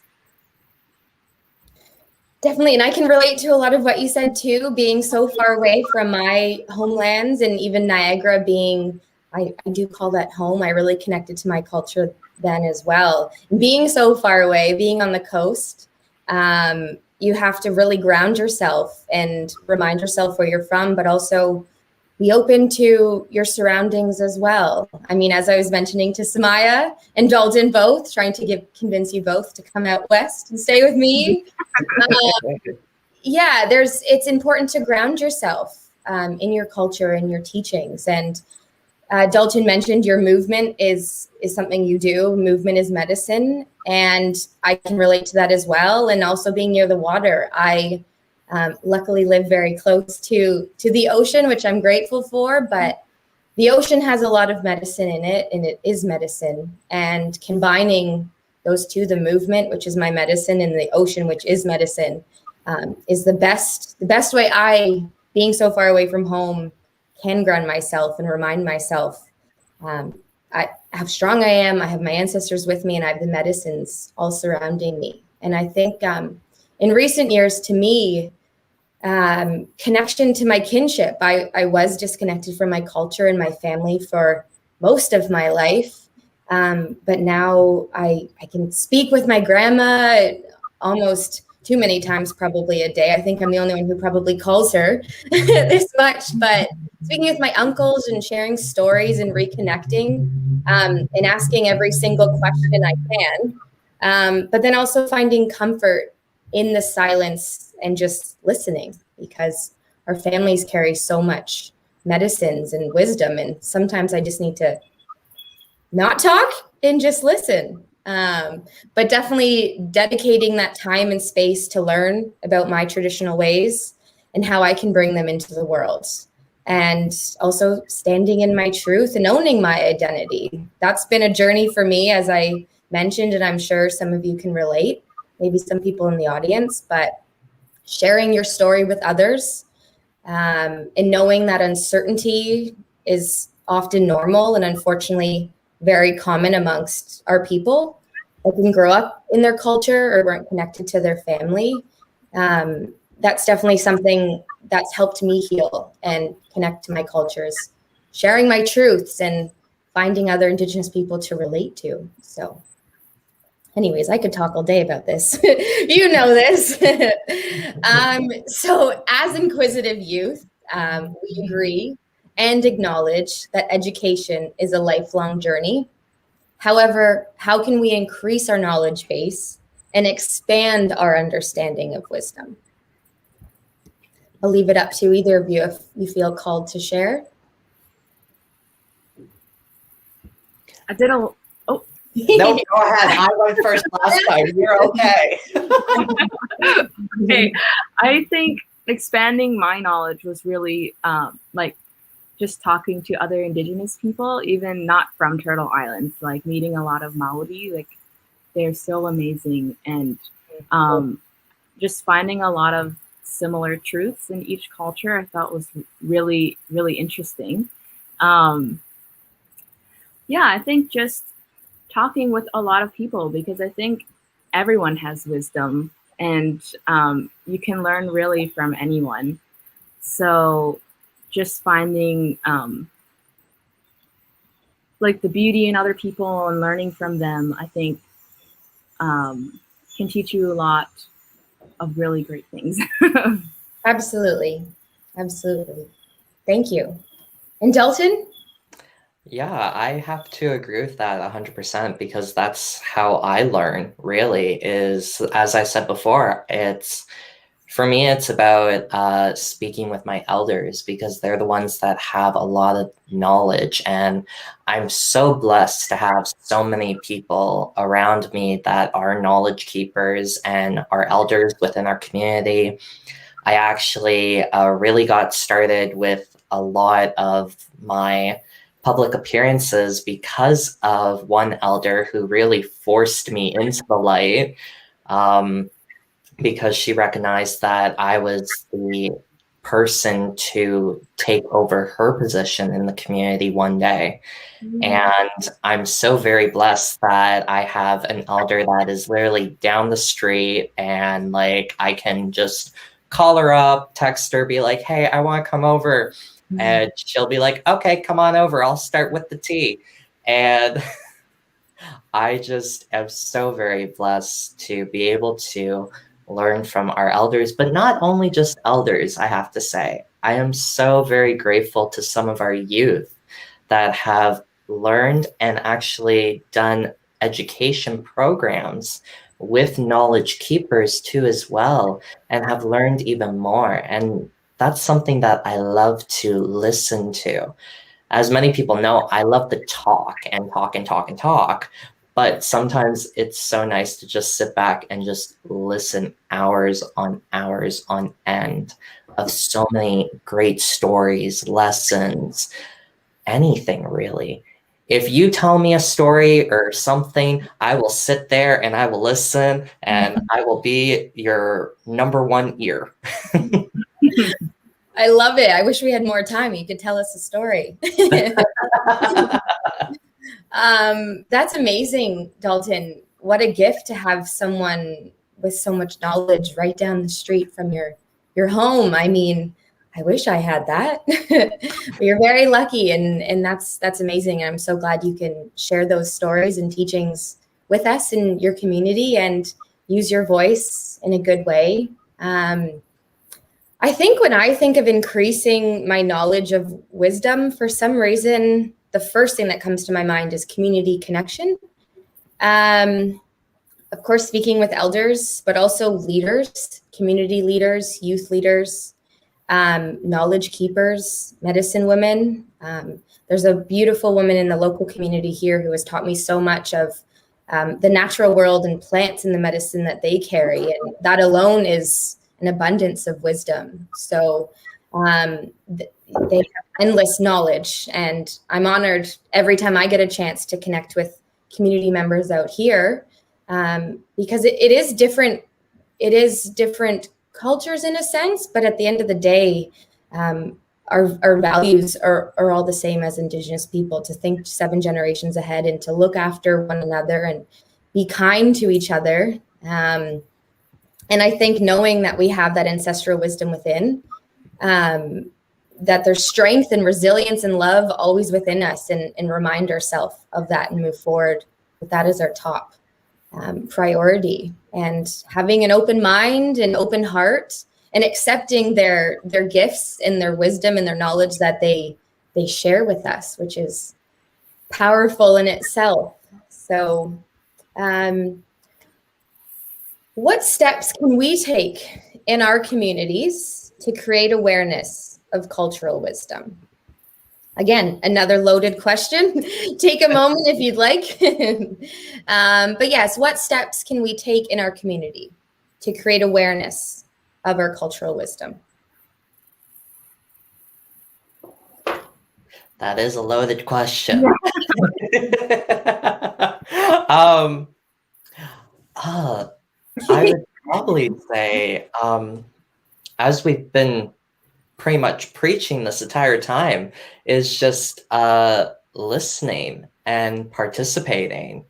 I am so grateful to be so involved with my friendship center, and to also be on the board and on the provincial board too as well, to assist with more. Probably the best thing to do in taking steps is to participate. And I really encourage that, because why I say that is because of the fact that past couple of days, I've spoken with a couple of Indigenous youth who've told me that they didn't know where their friendship center was. And I was so baffled. I was like, if you knew where your friendship center was, you could have support. You could have cultural teachings. You could have so much more. You wouldn't be struggling with your identity, housing, food, so much more.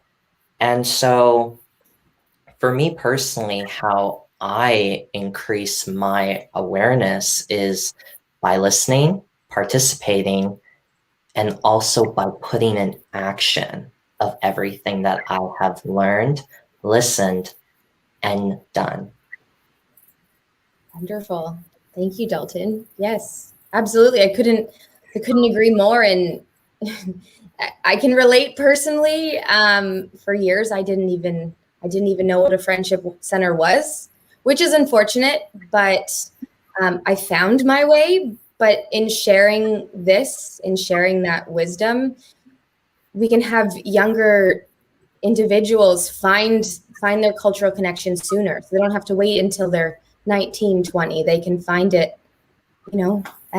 immediately. So I think that's very important to acknowledge and recognize, and in sharing our voices and sharing this insights, we hope to connect more people. And thank you for sharing, because there's so much truth in what you said. And Semiah, is there anything you'd like to add? What steps can we take in our community to create awareness of cultural wisdom?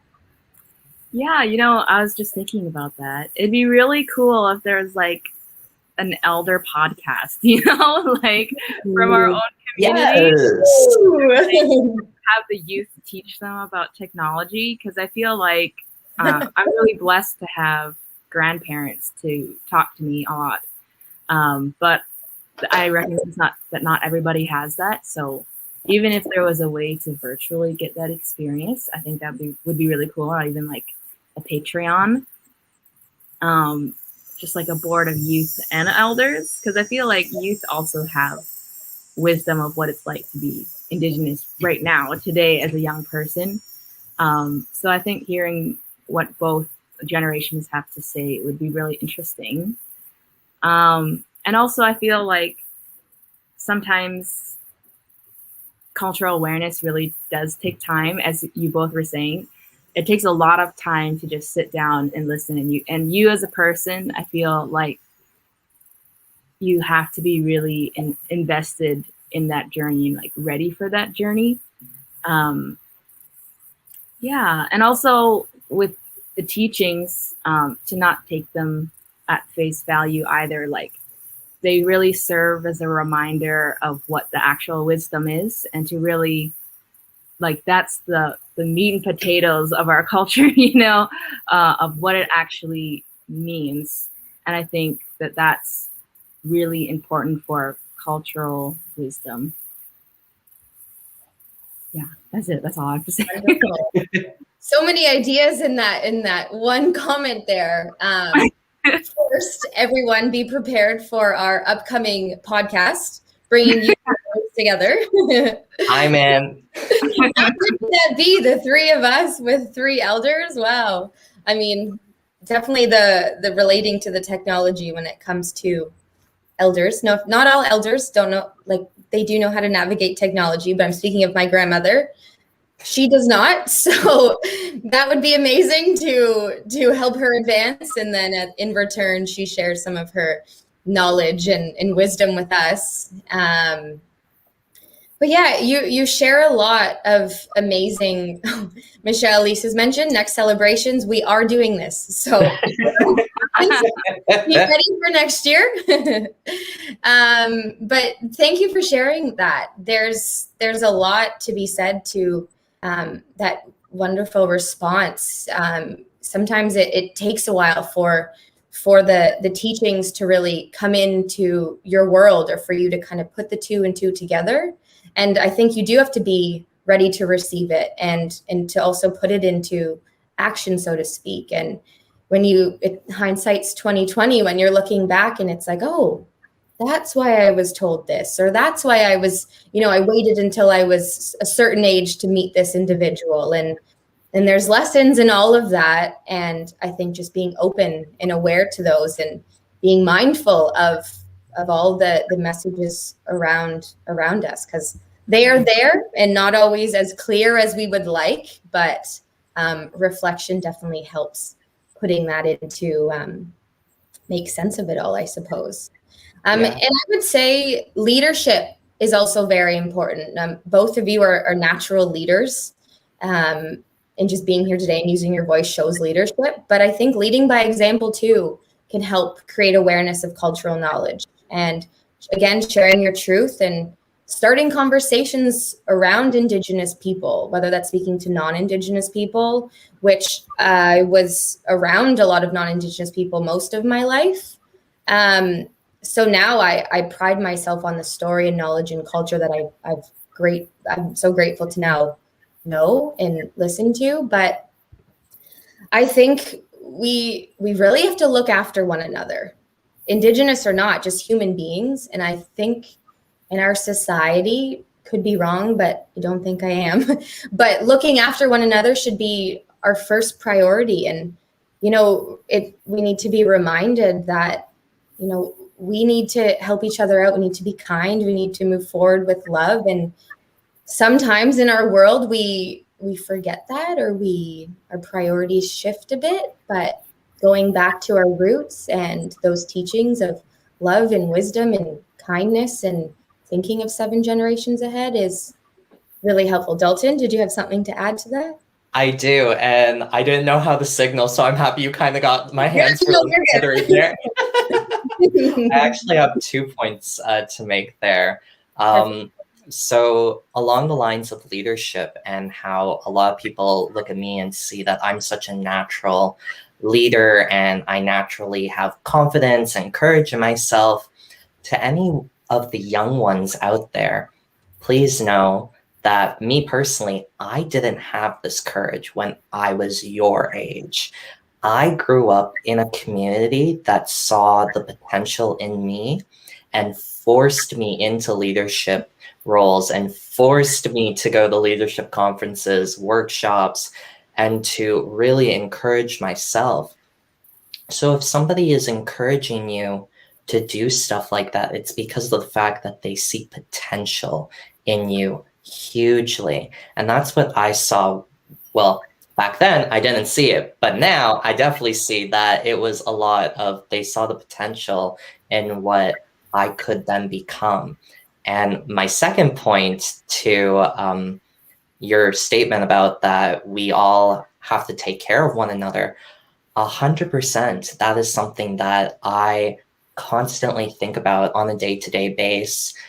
That's something that I'm so grateful to do at the board that I sit on, because during this whole COVID-19 world, we have really helped so many people be able to keep their lights on, to keep their houses heated, to have food on their tables, to also be able to get their vaccines if they wished. And it really is something that I'm so very grateful and proud of, that we have done so much for so many people. And it didn't matter if you were status or non-status, as long as you were a part of our community, we were going to take care of you.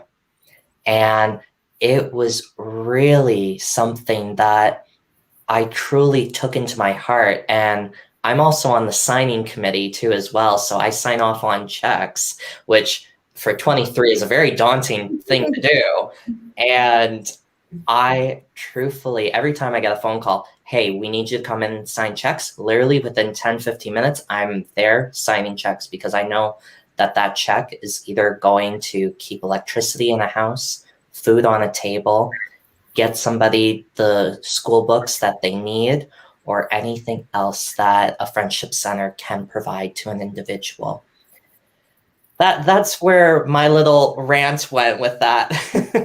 Oh, I love it. Thank you, Dalton. And thank you for all the work you do. I mean, your work doesn't go unnoticed. I'm sure, I mean, you have your community surrounding you and supporting you, and so grateful for you. And even just us being here today and hearing all the work that you are doing, you have done, all the checks you're signing, and the confidence that you bring. I think I love that part. But most importantly, the confidence that you bring. It's hard often to see that within ourselves. We know we have all the potential in the world, but as we move through our life and experience different things, the confidence can be tucked away or hidden, or you just start to lose that in yourself. And I think so important as youth that we share these experiences. We share that we weren't always standing here this way, or some of us were, I'm not sure. But I think if we, the three of us, I think can relate to that, and how powerful it is to come into your own, and the medicine you can bring once you stand in that and take ownership of who you truly are, and the help you can bring to our people and community. And that resonates with me so much. I think of Michelle Elise, who shared at the beginning. A couple years ago, I was like this, but to think of speaking on a platform, there was no way. There was absolutely no way. But yet I had so much to share. So she definitely, I'm so grateful for her for encouraging me and pushing me in a good way to use my voice to do this. And we're all capable of doing it. And I hope we will continue the Youth Moccasin Talks and add to our panelists and just continue forward. So thank you, Dalton. Thank you so much for sharing that. And Semiah, no pressure, but is there anything you wanted to add on top of that? Well, actually, I was thinking about something that you said, Courtney, about, taking that it takes time to kind of absorb cultural wisdom. And I totally agree. Some things that were said to me, or like when I was little, I was like, okay, I don't know what that means. But now I do, And I think it's really important to also be patient with yourself because, you know, healing and learning don't happen overnight either. And you can be at any stage in your life or any age in your life. I feel like you can continue learning. Like it's not like you stop learning once you are done with school. Like you're always lifelong journey. Yeah, Yes. a lifelong journey. Yeah, that's all I had to add. Definitely. And I think just with the way our world is and how it's evolved over the years, everything's so fast and moving so quickly. And it's so important to just stop and find stillness, as I mentioned, amongst the chaos, literally and figuratively, but just be present with yourself and allow, you know, your spirit to be present, to ground yourself. It would, sorry, we get distracted by the comments. I was waiting for that to happen during this. It was me. It happened to me. But yeah, definitely finding stillness amongst our crazy, fast-paced world where everything's instant and everything's available same day, and go back to our traditional ways and how, you know, find the balance between the two. And Dalton has something to say to that. I do, because it's so funny that you say that because of the fact that my life is so fast-paced that a lot of the times people think, oh my God, you're going to burn out. And I'm like, no, just wait. And then the following week, I take a little vacay and I kind of go off the radar. And it's funny because so what I do is I actually go, so I live in Niagara, and I actually travel out to Toronto, and I go out there with my friends and I stay out there for a little bit. And now you may be thinking, okay, Toronto's fast-paced, Dalton, what are you doing? Like, that's not actually a vacation. And for me, it actually is, because I get to turn off my laptop, I turn off my notifications, and I just enjoy my time in another city. And I also do go out to a cottage occasionally too as well for just that peace and tranquility. But for every person, it will be different for how you find that way of standing still. That way of standing still or reflecting may even just be you going to the lake, the pond, the river, and just putting your feet in at the edge and just standing there.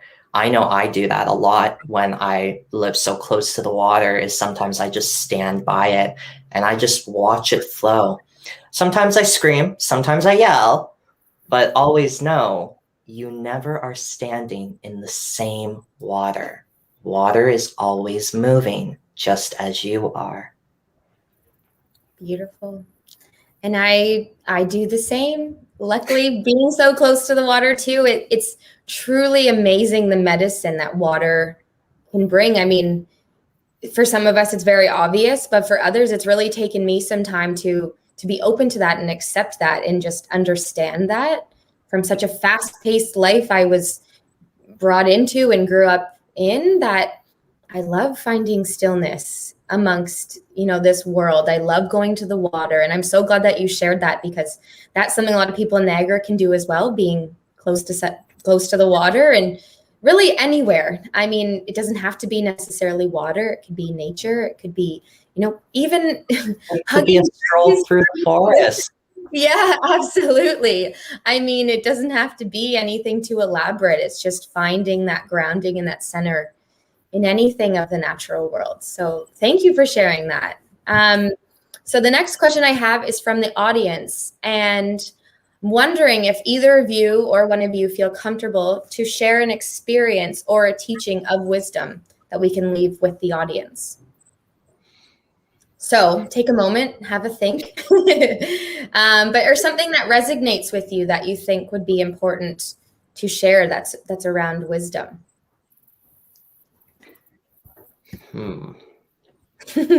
Again, putting you both on the spot. Oh. Or just something that maybe an elder has told you, a community member has told you. I have an experience. Yeah, that's where I was going to be going, because I was like, wisdom. Pretty much anything anyone tells me is wisdom. Yeah, exactly. Something that I apply, I think about often, I have to remind myself is, I was told by an elder a couple years ago. I was sitting in the room, and I used to cry a lot. Anything I was around my culture, someone would be like, "How are you today?" I'd be like, "Ah," and I would just cry. And it was embarrassing, and I didn't know why, and I couldn't stop it. And I just wanted to answer the question. "I'm fine. Thank you for asking. Like, nice to be around." So when I was sitting with the elder, asked me how I was, the tears came, as they do. And I was trying to wipe them away and just pull myself together again. And she said, "Why are you upset about that?" I'm like, "Well, I just want to be able to answer the question. I just want to stand here and not cry." And she said to me, "Have you ever thought of tears as medicine and looked at it in a good way? That tears don't always have to mean sadness or anger or hurt or pain." But she's like, "Have you ever thought of it as the tears of happiness, that your spirit and soul is finally connecting to your culture?" So ever since she's told me this, I now have to remind myself these tears are tears of happiness. My spirit is finally connecting to my culture, to my family, to my Indigenous people. And that's something, that wisdom has helped me so much. And not that I don't cry, because I'm definitely an emotional person, but I cry and I embrace it, and it feels different, and it's shifted inside of me. And that's something that I've taken with me, that I apply in my life often, more often than not. But tears are happiness and healing and medicine, and shifting that perspective from associating it from a negative. It's actually a positive, and is a message and wisdom in itself. So that's something I'll never forget. That is so beautiful. And I do have to say, during your speech earlier, your poem, you had me crying. I was backstage, and I was like, "Oh no, I don't want to cry." Yeah, I mean, yes, and I've gotten that feedback a lot, and I would cry a lot when I would read it, but I've read it so many times that I now can get through it. But if the tears do come, I mean, I accept them, I embrace them, and I don't shame myself for crying. I actually embrace the tears. And thank you for sharing. I think it may have brought a few other people to tears, but tears are good things. I very much believe that too. Yeah. So let's see. Wisdom that I have been given. I have been given so much wisdom over the years because of the many journeys that I've been through, and especially the current journey that I'm on as a transgendered Indigenous woman. I would probably have to say, the one thing that one elder had told me was that it is all right to let go of someone who is causing harm in your life, physically, emotionally, and spiritually. It is perfectly fine to allow that person to go and to relieve yourself of that and to heal.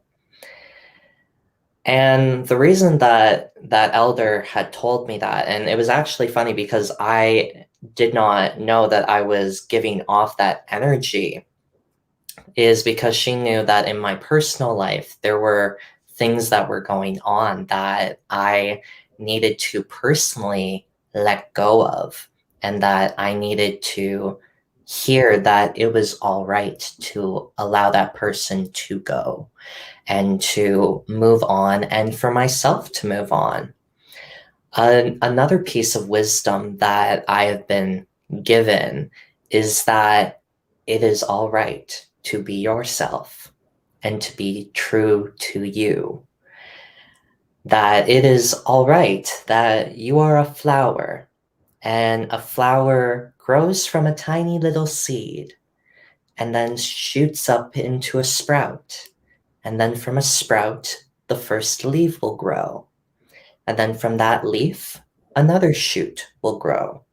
And then another leaf. And then soon you'll be at your point of where you're ready to bloom and blossom. And I was told that piece of wisdom because of my journey of going from a person who did not know their culture to then a person who is very knowledgeable in their culture, to then finding my Indigenous identity, to then finding my sexual identity, to finding my gender identity. It is really a journey. And that elder had very much explained that in such a beautiful way that when anybody who is coming to me that's explaining a journey of any type, schooling, education, health, Indigenous identity, sexuality identity, gender identity, I tell them that story because that story is so true to everyone, and especially young people too as well, because we have so much growing. Absolutely. Thank you, Dalton. Now I'm gonna cry. The tables have turned. No, you are filled with so much medicine, Dalton, and I'm so grateful that you're here to share that. For anyone who needs to hear that in the audience, I think we're meant to be here for a reason today, to share these conversations, and it's for just that. It's to share our journeys and our wisdom, but to help others so we can help others find their voice, help youth feel empowered and be inspired, and to remind them to dream big and go after your dreams. And it's a journey, and a lot goes on in your adolescent throughout your whole life, but adolescent years we can speak to where you're just trying to figure it out. And I think the sooner we can just be, the better, the more light you see in the world. And again, connecting to each other, sharing our journeys as youth is so profound and powerful, and it's healing, truly. So thank you for sharing that, Dalton. And I can't wait to continue conversation with you beyond this hour, but there'll be more for sure. I'm not sure what happened with Semiah, but hopefully she can be back soon. I have another question from the audience. So one thought that you would like to leave with our audience. So what message would it be for our youth on preserving wisdom? We've kind of mentioned a whole lot of different realms around wisdom and experiences and story, but if there is a final thought that you could share, or we can just continue conversation, or just a thought on wisdom that you think is important for preserving it. But I just think, in both all of us sharing, it's bringing different ideas to my mind. And to me, I think it's so important that we commit to getting comfortable being uncomfortable. So if you think and sit on that, that was something that I had to make a commitment to. It's uncomfortable digging into those past experiences. It's uncomfortable to talk about certain things. It's uncomfortable to share moments of embarrassment or moments you felt a lot of shame.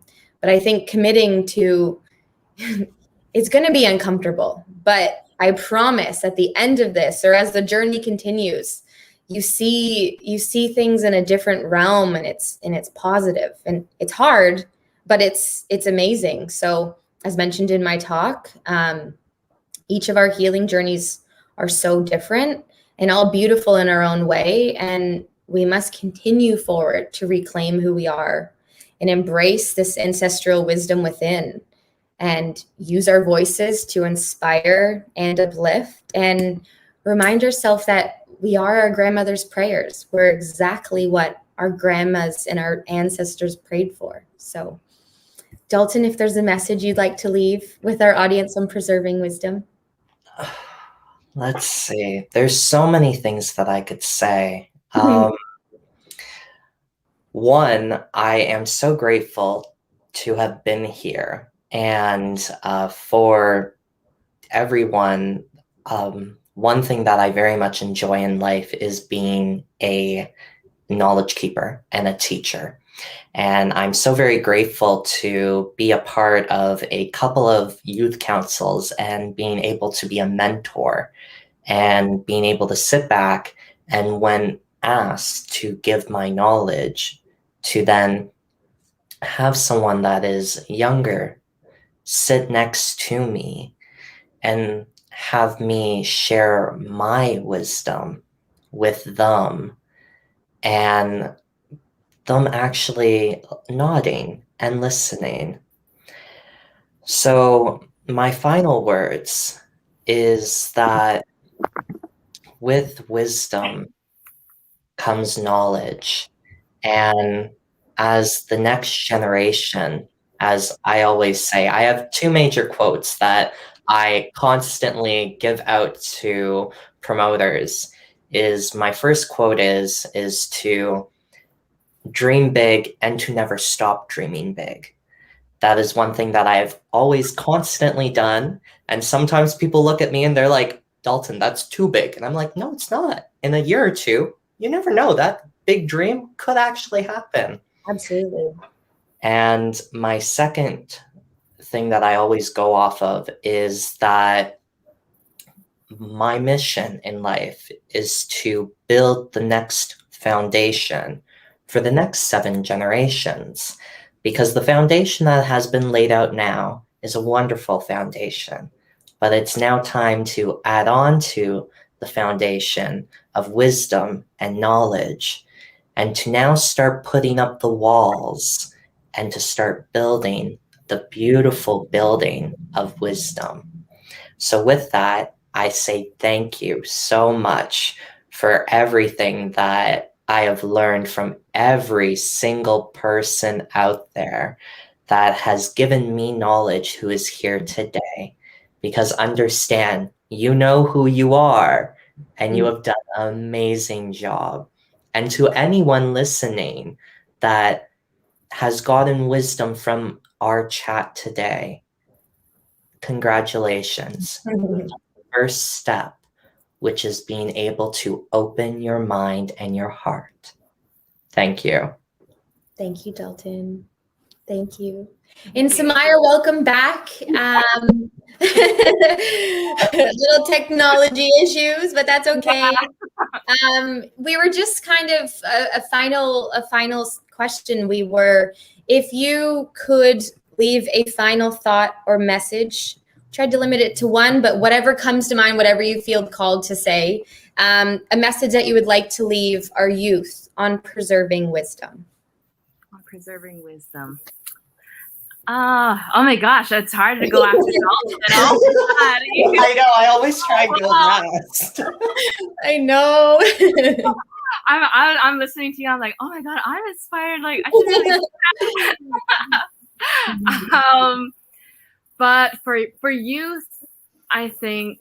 Now I gotta think. Oh my gosh. Well, I think it goes back to, really being patient with yourself, and it's okay to change your mind on certain things. I remember I had very firm beliefs as a youth, and now it's totally flip-flop and it's opposite. I think you're always growing and creating different layers as a person, and maybe it seems like that person who you were is very far away, but I think it's okay to change and be open to change.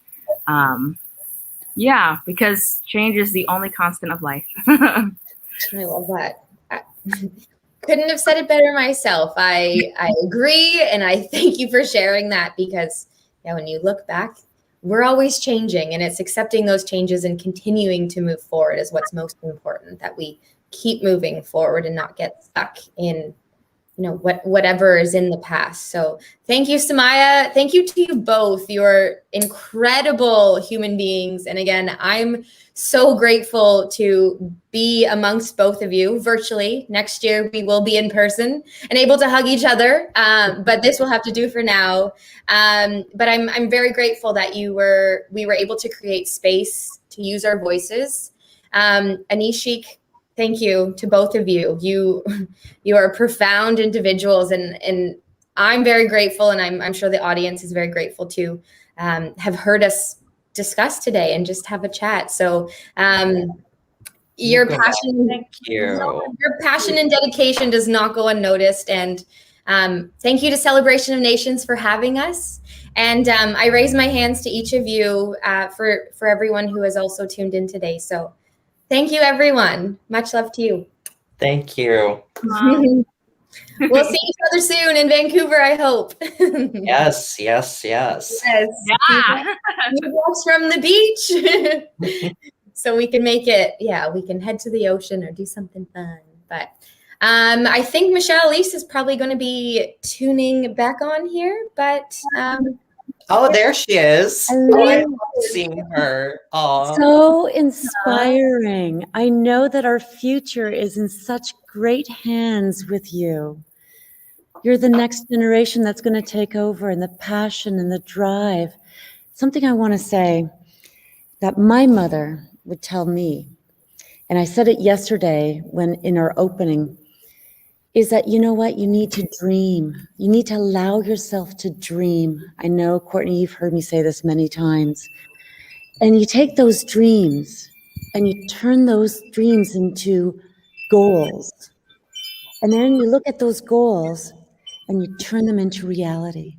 And there's not one dream out there that is not attainable. If you can dream it, you can do it. And I know I've had the same thing, like, oh, you can't do that. We're doing drums across Canada. It was a dream. And within a month, it's going to be reality. So you know what? Dreams do come true. And when you look as youth, every time you take a step, you're taking a step forward. You're going to, like you said, it was constant change. There's going to be times that you're going to fall flat on your face and say, what just happened?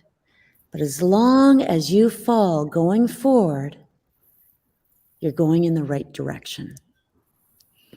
And take those teachings along that journey that you're on right now and put that into your arsenal. That's your skill bag that you're going to keep doing. You're going to keep building and building and building. And those teachings will just keep coming and you'll become stronger. I don't know if you can become stronger. You have just blown me away. And let's talk about, I'm serious, we're going to start this podcast. Oh, we're on it. Oh yeah, no, I know. Anyways, big chimikwich, bamapi, nyawegoa, for spending this time with us and for sharing your thoughts on preserving wisdom, and keep up the great work. And Semiah, I was driving from Ottawa. I texted you on CBC. I was like, oh, that was Semiah. It's wonderful. Your song is fantabulous. Thank you. Thank you so Yes, much. all right. Have a wonderful day. And everybody tune in to a virtual if you can't make it. And we will see you soon. Thank you. Thank you.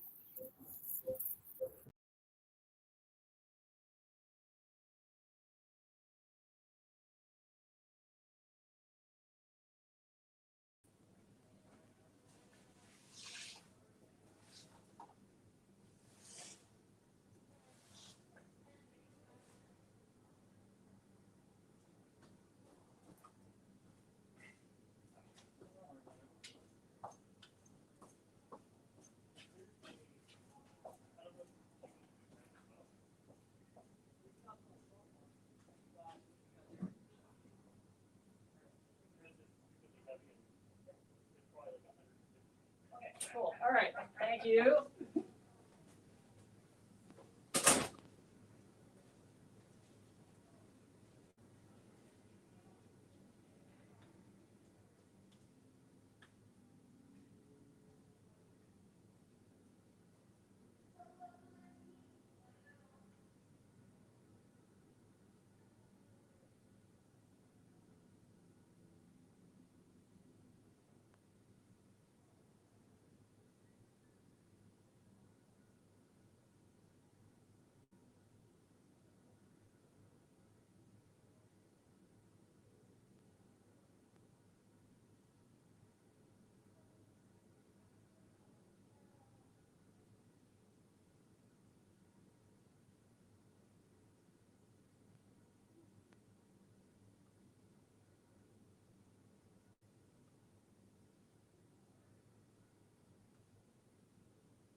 Hey. Hi, everyone. Good afternoon. My name is Annie Wilson, and I am the programming supervisor here for the First Ontario Performing Arts Centre. Hi, everyone. My name's Sarah Palmieri. I'm the Director of Programming and Marketing here at the Performing Arts Center. And we're happy to be here. Hi, everyone. Hey, Annie. Hi, Sarah. This is nice, eh? Like we just get to have a little chat. This is really nice. How are you doing today? I'm doing great. I am doing great. I started my morning very early. I think I opened my eyes at about 4 a.m. Oh, my goodness. That was about when I shut my eyes. Oh, there you go. And I made my way over for the Sacred Fire this morning with Elder Alan Jameson, who I adore. A little fangirling over here. Absolutely. It was so lovely. It was our second of 3 sunrise ceremonies as a part of our 5th Celebration of Nations. Yesterday, we had Elder Dave LeBay with us. We had a really lovely opening for Celebration of Nations. And then today, yes, we had Alan Jameson. Yeah. And, it always amazes me. Who else is going to get up this early with us? And, well, lots of people. Lots of people. I think between yesterday there was about 60. Right. Today there was about 50. Amazing. And our fire keepers are down there, Brian Kahn and Fred Bowering. And they are staying with the fire. That is a part of their role and duty as fire keepers. They light our sacred fire on Friday morning, and then they nurture that community space all weekend long for us until we close the fire at the end of our program on Sunday. So we're very, very grateful to them. It's wonderful. The backyard feels really good right now, I must say. We had a beautiful sunrise ceremony and went into a really wonderful program of Anishinaabe cultural teachings with the Shawana family. With the ever-growing Shawana family. There was, I don't know how, I felt like there was 20 of them on stage, and it was beautiful. It was a really great way to kind of start our day. The sun is shining. The Niagara Regional Native Center has a food booth out there with some amazing food, corn soup, hamburgers. Yum. I know. We should be down there, but we're not. So you should be down there if you're in the Niagara region. And we have some great partners out in the back with some discovery tables, the St. Catharines Public Library, the Welland Museum. The Welland Museum's here. We have our friends from sponsors from Niagara College. Yeah, District School Board of Niagara. The Niagara chapter of Native Women are out there. We're also selling swag. Look at this. Selling some really great merch that was created by a local marketing company, Absolute Impact Marketing. So lots of partners. Lots of partners. We love our partners. You know what? I'm going to take a moment to put up a slide here. Good segue. That was a good segue. We will be talking more about our partners, but for now, we lovingly call this our NASCAR logo. And part of the reason that we do is because there are so many different logos that represent so many incredible partners and organizations that we work with. So let's have a look-see. Whoa. I know. It's quite something. So yeah, a lot of love and thanks. You know, the First Ontario Performing Arts Centre has been working with Landscape of Nations 360 and Kaka'kalenics now on bringing this gathering together for 5 years. 5 years. 5 years. 5 years. We have a toddler. No, are they toddler? Is it still a toddler at 5 years? Could somebody please share in the chat what we would identify a child as 5 years? Yeah. So our 5-year-old child, Celebration of Nations. A youth? Anyway. It's Speaking great. of youth, can you believe it? That panel was incredible. And I knew it would be. When Michelle Elise had reached out to Courtney Copoc, who we have a great relationship with. She had interned with us a few years ago. And it's just been amazing to watch her star shining so bright as she's emerging as one of our leaders in the Indigenous community. And then to have Dalton and Semiah join, it was really an awesome conversation and really inspiring to know that the next generation is, they know what's up. Yeah, we have to listen. They know what's up. Absolutely. And Semiah. Semiah. So I'm a bit of a fangirl. We've had the pleasure of knowing Semiah actually for a number of years. She is the daughter of Santee Smith, and Santee Smith is the artistic director of Kahawi Dance Theater that's based out of Six Nations, and we have collaborated on many projects. We're about to tell you about another. And so Semiah has really just blossomed these past few years, and has established herself as a wonderful emerging musician. She has a new song called All of This Time. It just came out yesterday. I know she likely plugged it as a part of the panel.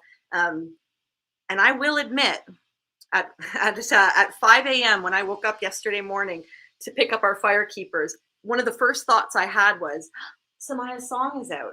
And so it was a wonderful way to start the day to hear her new tune. I was absolutely in love with the previous release earlier in the summer. It's called Nothing Can Kill My Love for You. On repeat all summer, and really quite something. So congratulations to Semiah on her all of her efforts and her music career. And we look forward to hosting her as a musician here at the Performing Arts Center, hopefully soon. It will be soon. That'll be another announcement. We're not going to talk about that today, though. So what I thought we could talk about, Sarah, is I wanted to bring everybody up to speed on something that we're looking forward to that's coming up after Celebration of Nations. Does anything exist after Celebration of Nations? The next Celebration of Nations. Right, exactly. So in addition, we are collaborating with Kahawi Dance Theater. This is a bit of a story, so just bear with us and we'll share the story with you. We have had a long-standing relationship with this company. In fact, Sarah, tell us about the very beginning of meeting Santi. It would have been during your role at Center for the Arts at Brock University. Yeah, so when Kahawi was established, I think, is it 15 years ago? Yes. I think, right, this is the 15th anniversary. So at Center for the Arts at Brock University, when the company was established and first went out touring, we presented them there. So we had the honor of having their first touring show.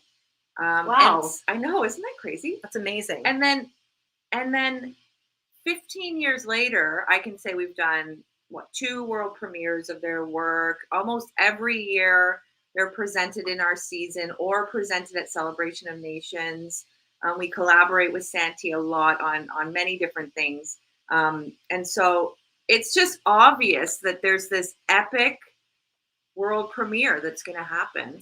And so, absolutely. Yeah. Let's take a step back Back before it we up. step forward, which is, remember before the pandemic? No, I don't remember. Oh, Sarah. We were in the midst of working with Santi and Kahawi Dance Theater on premiering the third of a triptych. We had done the premiere of the first 2 pieces, and we were going to premiere the third piece in Robertson Theater and do a 2-week run there with her. It would have been February of 2021. Is that correct? Yes. Or was it February of 2021? Yes. Obviously, that wasn't possible with everything that went on. Well, in the meantime, Santi is a visionary genius, and she truly is. We do believe that. And she had been funded through the National Arts Center's Creation Fund to do a grand spectacle of theater. And so she and her company, in collaboration with AVA Animation out of Toronto, incredible digital mapping media artists that absolutely have blown our minds. They collaborated on a piece where they responded to the Woodland Cultural Center, which is a former residential school located in Brantford, just a stone's throw from here and just off of Six Nation. I had, and I'm sorry, I know, it's hard to talk about because Sarah wasn't able to join me. FOMO. Big time FOMO. I had one of the most profound artistic experiences of my life, seeing their show Continuance. Our Conscious Remains Unchanged. And it was a 25 to 30 minute piece in early October of last year. In sort of, we were in the dead, we are still in, but we were in the dead of the pandemic at the time. And a very small audience was able to converge and have this experience. I highly recommend that you do a little Google search for Continuance by Kahawi Dance Theater, as they have shared some of the footage on YouTube and the like. And it'll give you an opportunity to see the work. And so Santi and the performers were dancing. And in addition, there was extremely powerful, provocative imagery that was being digitally mapped on the Woodland Cultural Center. What does digitally mapped mean? Well, I don't I don't really know, to be honest. Those who know me know that I don't have a technical forte, but what I understand it to mean is that there can be extreme precision in how things are shared digitally. So instead of just like throwing an image on a screen, you can actually map it so that you're following the lines of the brick or the contour of the architecture, for example. Powerful images of former residential school survivors, of resurgence, of resilience, of sort of dancing in the wake of this sort of terrible, dark history.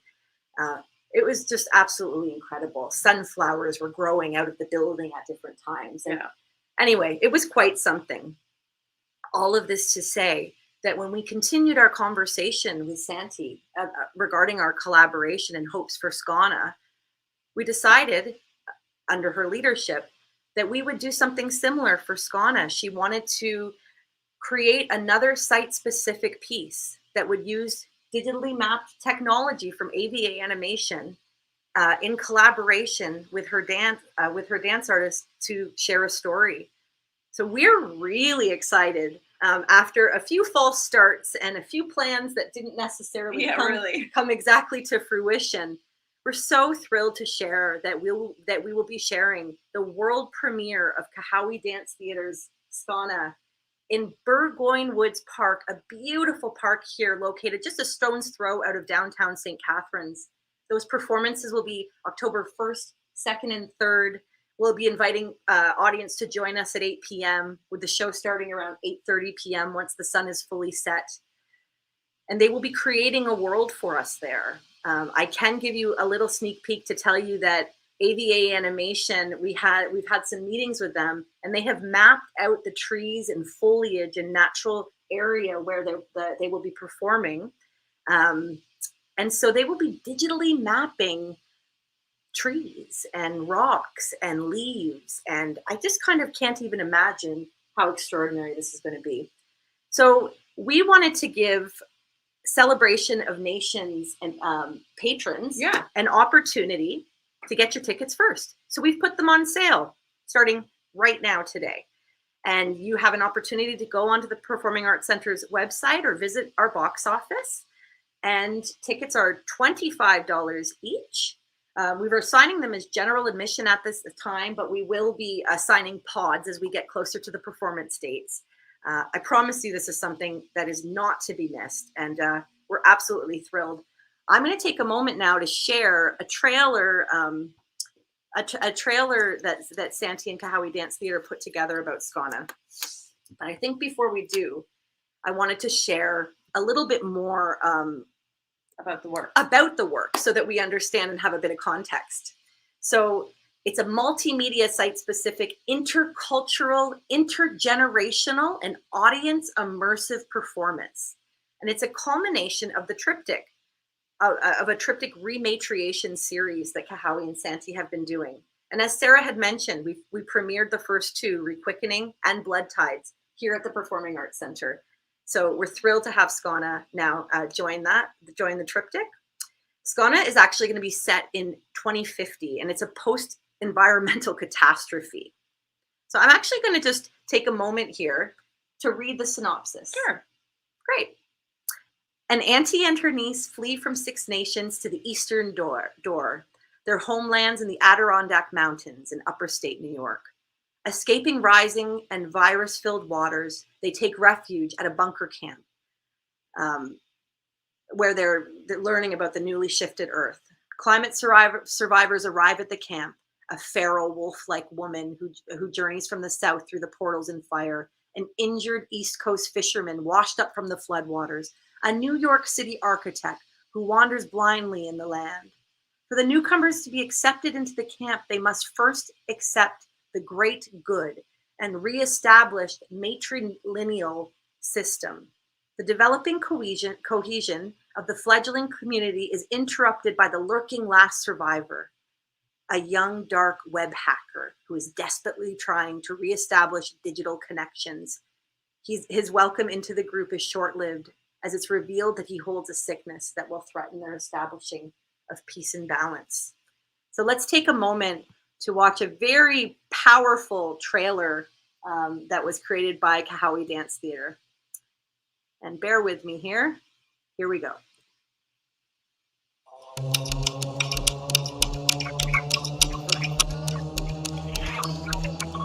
In 2050, always so the people are on the edge of collapse. Yetini stopper Jehunjade, rude, stretched her limbs, and stop the disease and decay. She doesn't depend on humans, we depend on her. Take only what you need. We need something to share and keep the earth clean. Ancestors' words unheeded. Greed, greed, greed, greed and corruption. Take only what you need. Leave something to share and keep the earth clean. There's no place like home. There's no place like home. There's no planet B. There's no planet B. There's no planet B. There's no planet B. There's no place like home. There's no place like home. There's no place like home. There's no planet B. There's no place like home. There's no planet. There's no place like home. There's no place. No place. There's no planet. No home. Home. No planet. Home. There's no planet. There's no place. No home. Home. Home. Home. There's no planet. There's no place. There's no home. Home. Home. There's no planet. No place. No home.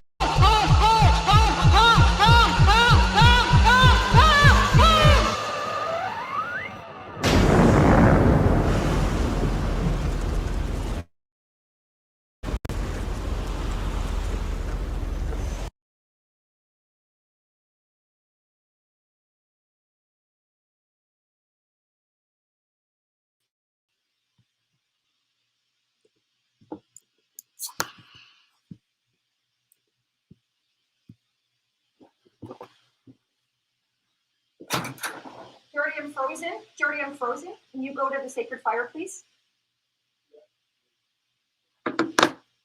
Immediately?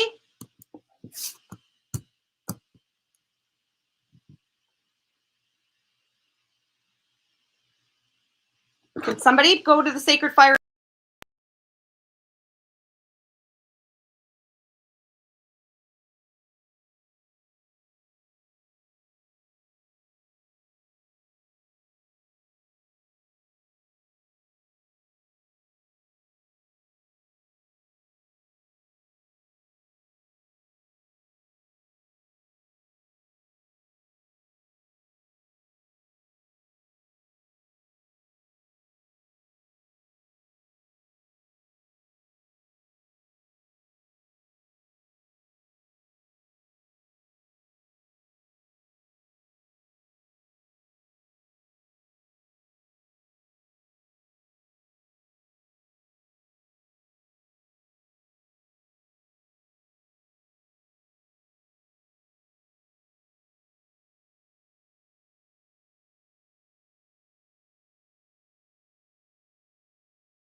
We're back. Here we are. Well, that was a very powerful trailer. So powerful, in fact, that it froze. It froze my computer. So pardon us on that. We like to joke that since the pandy, which the kids are calling it. Oh, okay. That we feel like we become TV producers, movie producers, technology, streams on, off. Absolutely. It's definitely been a learning curve, and we've been learning a lot along the way. And in real time, you're watching it happen. So thank you for your patience there. Well, so just to tie up, we're really looking forward to hosting Kahawi Dance Theatre's Skona October 1st, 2nd, and 3rd in Burgoyne Woods for an immersive, site-specific multimedia extravaganza. Please check out FirstOntario PAC.ca. And that's how you're going to get tickets and find out more information. I highly recommend you get your tickets early because I know that this is going to sell out and it's likely going to sell out early. You're going to hear more from us after CofN as well.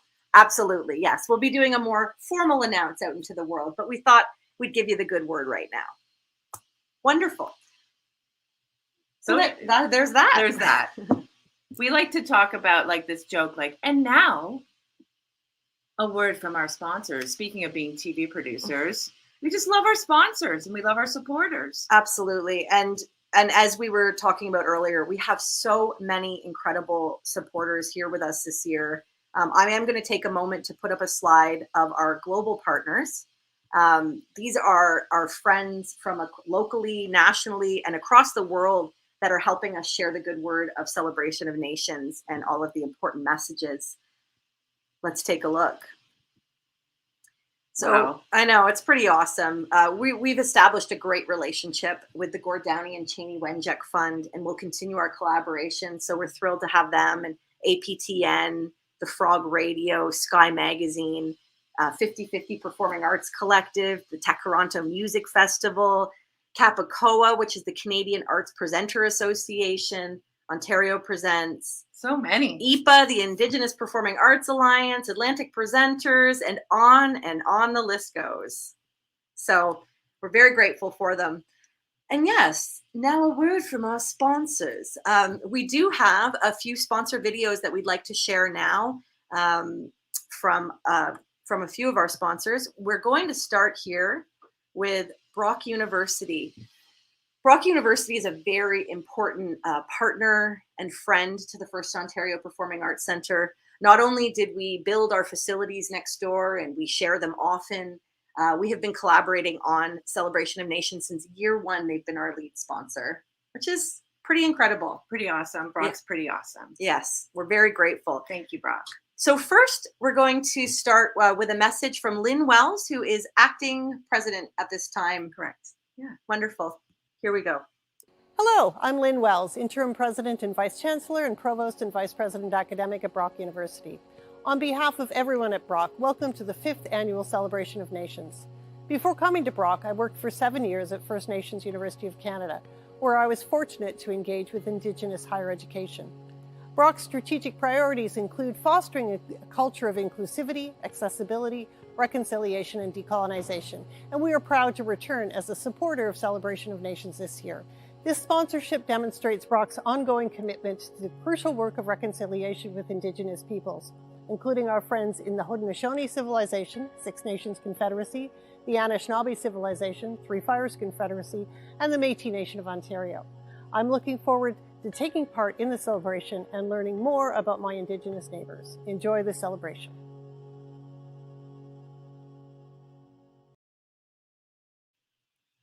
Wonderful. Thank you so much to Lynn Wells. Thank you so much to Brock University. We'd now like to share some words from Niagara College, who's also been a great supporter and friend to Celebration of Nations. Celebration of Nations is a very important, meaningful, and special event in our communities. We at Niagara College are honored to participate and to offer our support as a sponsor. Niagara College is very fortunate to have a thoughtful and engaged Indigenous community on our campuses.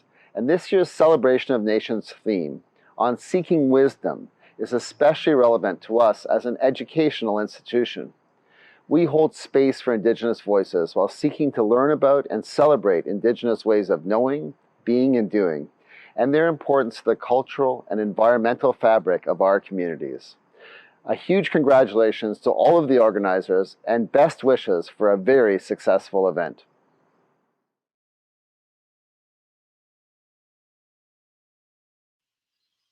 Wonderful. Thank you so much to Niagara College. And a big shout out to Ashley Buck and everybody at Indigenous Education at Niagara College. They've been so awesome and are great supporters, and they're in the backyard with us today. Absolutely. Next up, I believe we're sharing some words from the District School Board of Niagara. Here we go.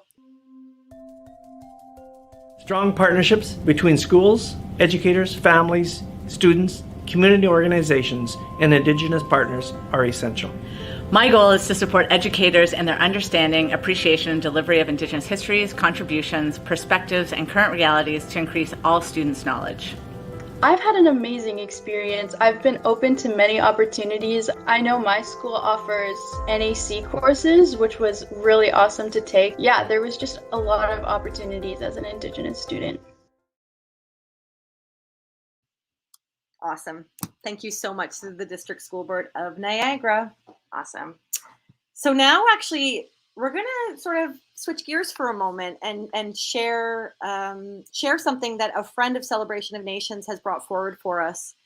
You know who Kenny Lee Lewis is, Sarah? Boy, do I ever. Here's a little story. So Kenny Lee Lewis is with the Steve Miller Band. And back in year 2 of Celebration of Nations, our artistic producer, Tim Johnson, put together a program called Rumble, the Indians Who Rock the World. I'm sure many of you saw it when we had it live, and we presented it again. And Kenny Lee was a part of that ensemble, and he's just become such a supporter of Celebration of Nations. So he's shared a special video with us. He collaborated with a few Indigenous artists and colleagues on a really powerful song called Missing. And it's about missing and murdered Indigenous women and girls. So we're first going to share a greeting from Kenny Lee, and then we are going to take a few moments to enjoy the video that was shared with us. So here's Kenny Lee Lewis of the Steve Miller Band.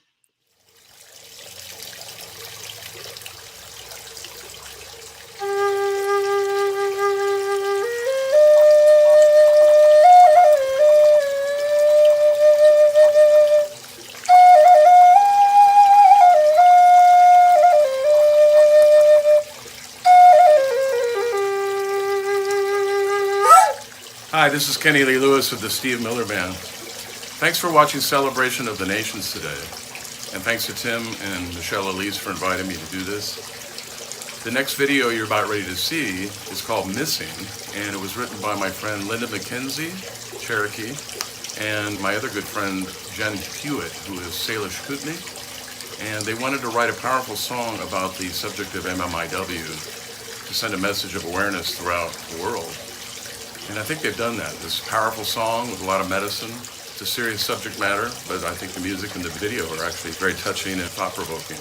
And once again, enjoy Celebration of the Nations and have a great afternoon.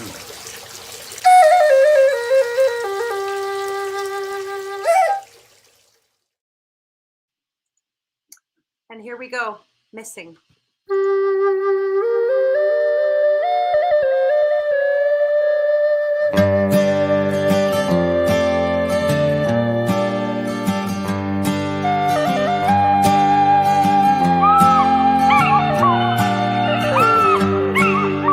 Grandmother walks, grandmother prays, grandmother cries, a tear on the grave for her Salish daughter, half Kootenai, in the land where the sun rises high.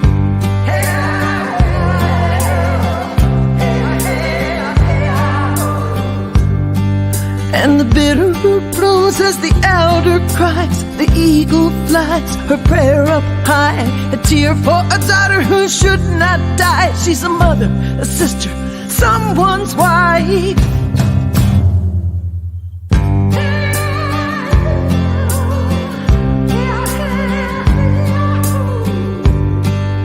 Her hands were tied, her spirit broke, strangled at the hands of a stranger's rope. They found her body 3 states away in the corner of a cornfield. There she lay.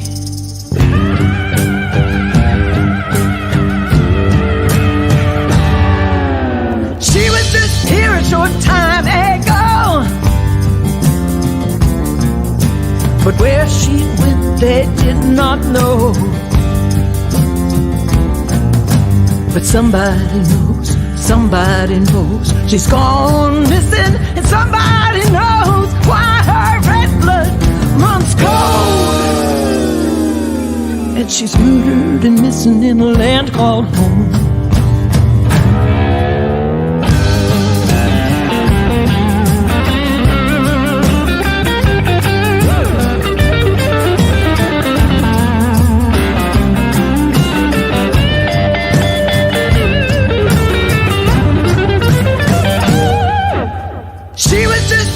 Short time ago, but where she went they did not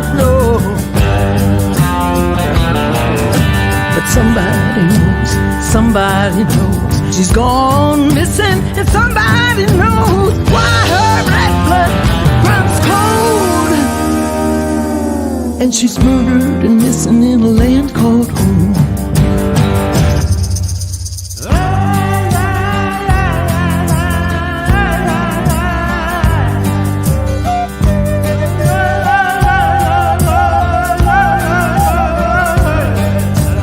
Grandmother walks, grandmother prays, grandmother cries, a tear on the grave.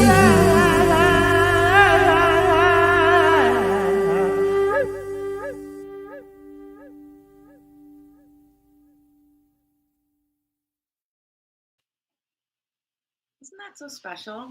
It's a really beautiful, powerful song. Anybody interested in taking a look at it, you can look up Missing on YouTube by, I believe, Linda McKenzie. Yeah. Well, you know, it's been great having a chat with my buddy Annie. We love chats. We love being together. We love Celebration of Nations and bringing the community together. So today is Saturday. Let's do a little recap or a little look ahead. Let's look ahead. Yeah, let's look ahead. So it's 1 o'clock. At 2 o'clock, there's this very special program called 6 Years Hence. And it's going to be featuring incredible guest speakers, including former Prime Minister Paul Martin, Chief Ava Hill, former Chief Ava Hill, and Lynn Wells, who's the interim president of Brock University, along with Tim Johnson, our artistic producer, to reflect and look back and see where we are and look ahead in regarding the Truth and Reconciliation Commission. And then program change, everyone. We're super excited to have Chris Dirksen with Orchestral Powwow with members of the Niagara Symphony, but they're supposed to be playing in our backyard space, but news just in, winds are pretty high. So we are moving that program inside to the recital hall at the Performing Arts Center. But don't you worry, for those people that were coming down to check that out, we can still have 150 of you safely in that venue. It is free. All are welcome, and it will be live streamed. After that, we have the Empathic Poetry Cafe hosted by the amazing Janet Rogers. Amazing. Amazing. And some incredible guest poets. That's at 6 o'clock. And then from there, we're going to head over to Partridge Hall for an epic concert. It's going to open with the Strongwater Women.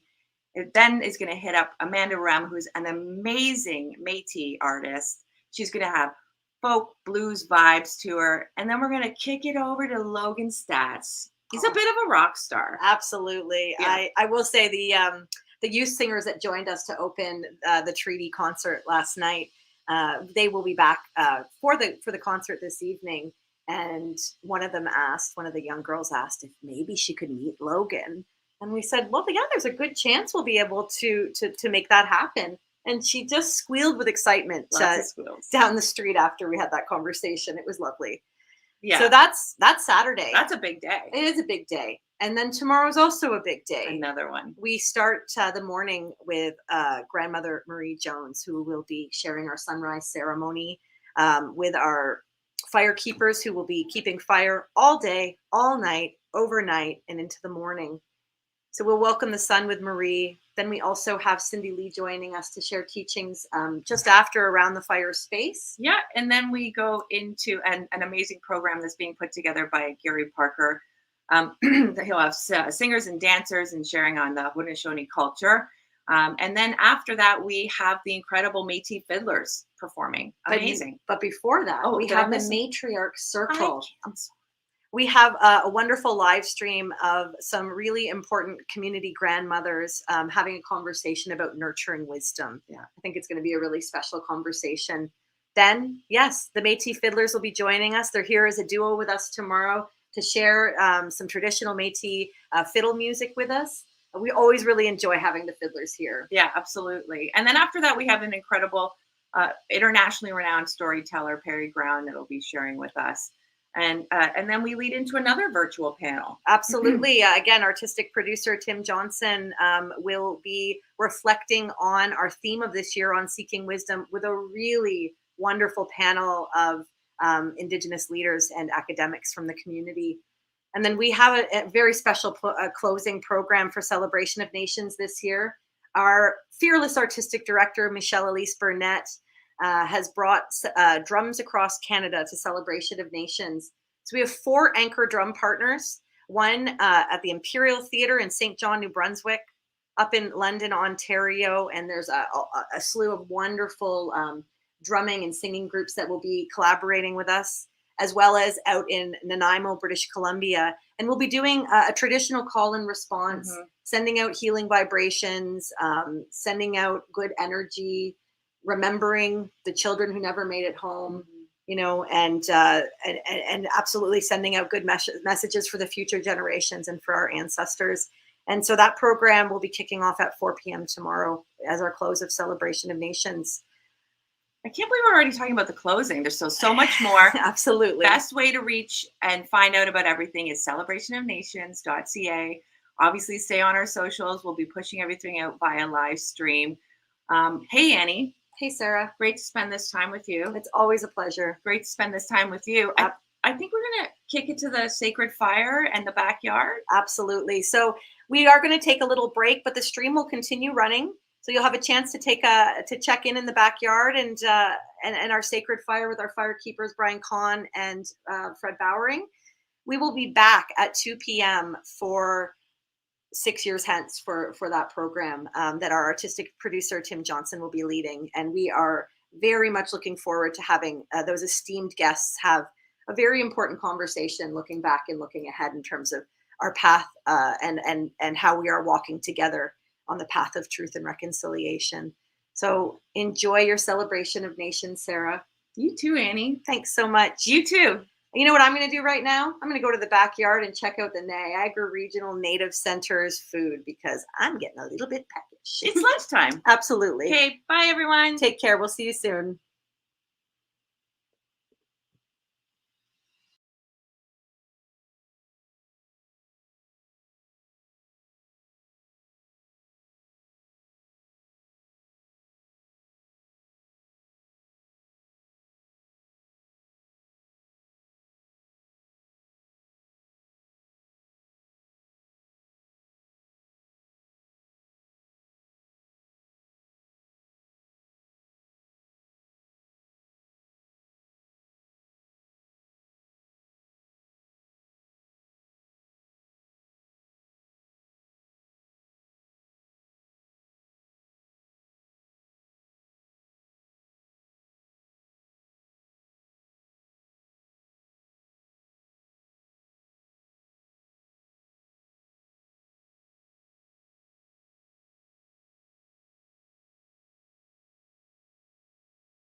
Good afternoon.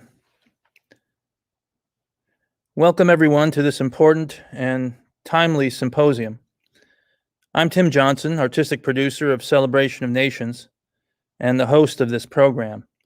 I'm coming to you today from the Film House in the FirstOntario Performing Arts Centre in St. Catharines, where we hold our annual Celebration of Nations programs. Celebration of Nations has emerged as one of Canada's preeminent Indigenous cultural gatherings.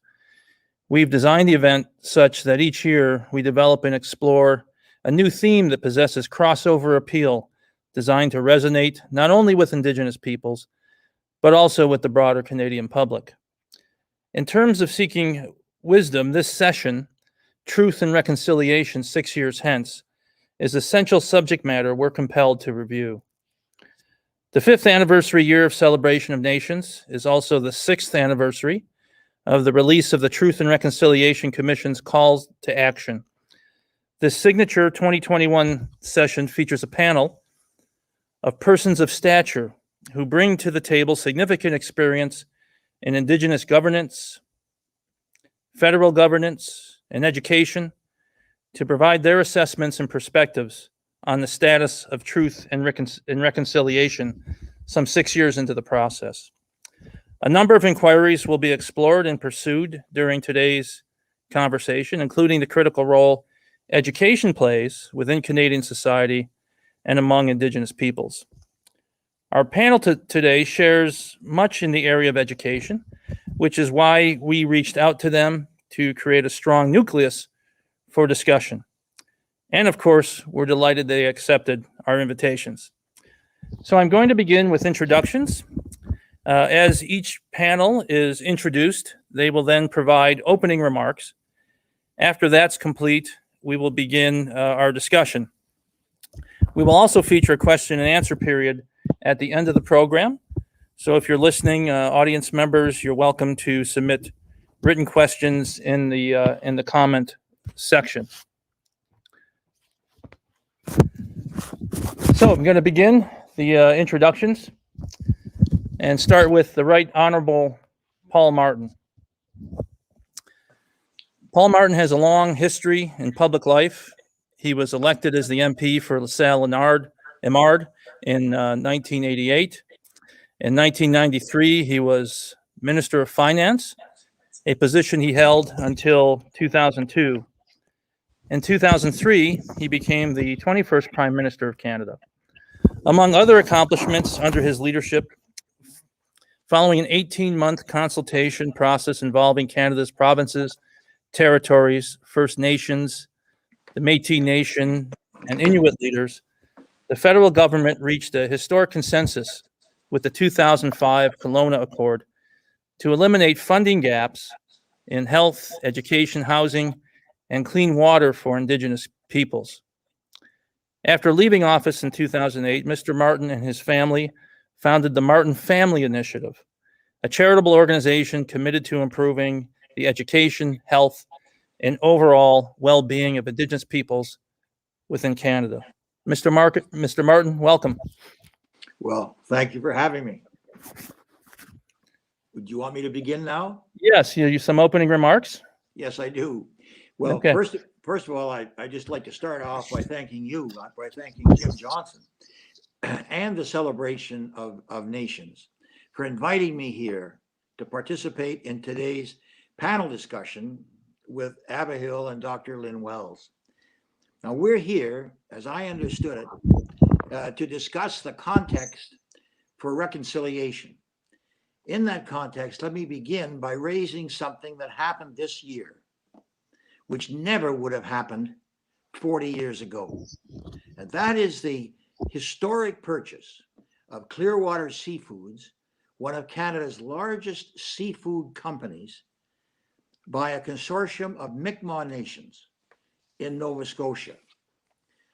I believe that this unparalleled deal, along with a number of energy wind farms being created by Indigenous communities across the country, sends a clear signal that Canada's Indigenous people are going to play an increasingly important role in the growth of the Canadian economy.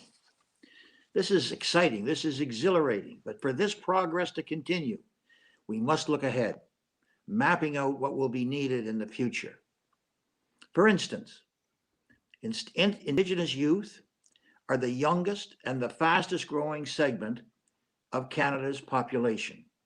We need to give them a strong background in business so that the revolution marked by Clearwater and the wind farms leads to real change. And forgive me if I raise this, but this is one of the main reasons that my family founded the Martin Family Initiative, which you mentioned, Tim. Over 10 years ago, we gathered Indigenous teachers and Indigenous business people, got us all together, and we developed a business course that reflected Indigenous culture and history. It's known as the Aboriginal Youth Entrepreneurship Program, and its textbooks and its workbooks have been written to reflect that background and history. These courses are accredited nationally, so students can take them for credit. And I'm just going to show you for a minute. These are the grade 11 and grade 12 textbooks. They're unique. They have been prepared for this program by Indigenous business people and by Indigenous teachers. We get requests for them all over the place, from New Zealand, from Australia, everywhere, and they are really worthwhile, and they are the heart of the program. Now, the program is now taught in over 40 high schools from coast to coast to coast. Since its launch in 2006, close to 6,000 Indigenous high school students across the country have enrolled, and close to 5,000 have completed the course. This is real success. But to be very blunt, it sure isn't good enough. There are far too many schools with large numbers of Indigenous students that are not teaching business. And I bring this up to say that it is education that will create the business leaders of tomorrow. It's education that will ensure that the Indigenous young have the future that they seek. For every single one of us, and on this I'll close, for every single one of us, this should be a moral imperative. It is also in our best interest, for it is only when all Canadians have access to opportunity that the true economic potential of our country will be realized. And with that, I turn the mic back to you. Thank you. Thank you, Mr. Martin. Let's move along now to Ava Hill. Ava was born on the Six Nations Reserve and is a Wolf Clan Mohawk.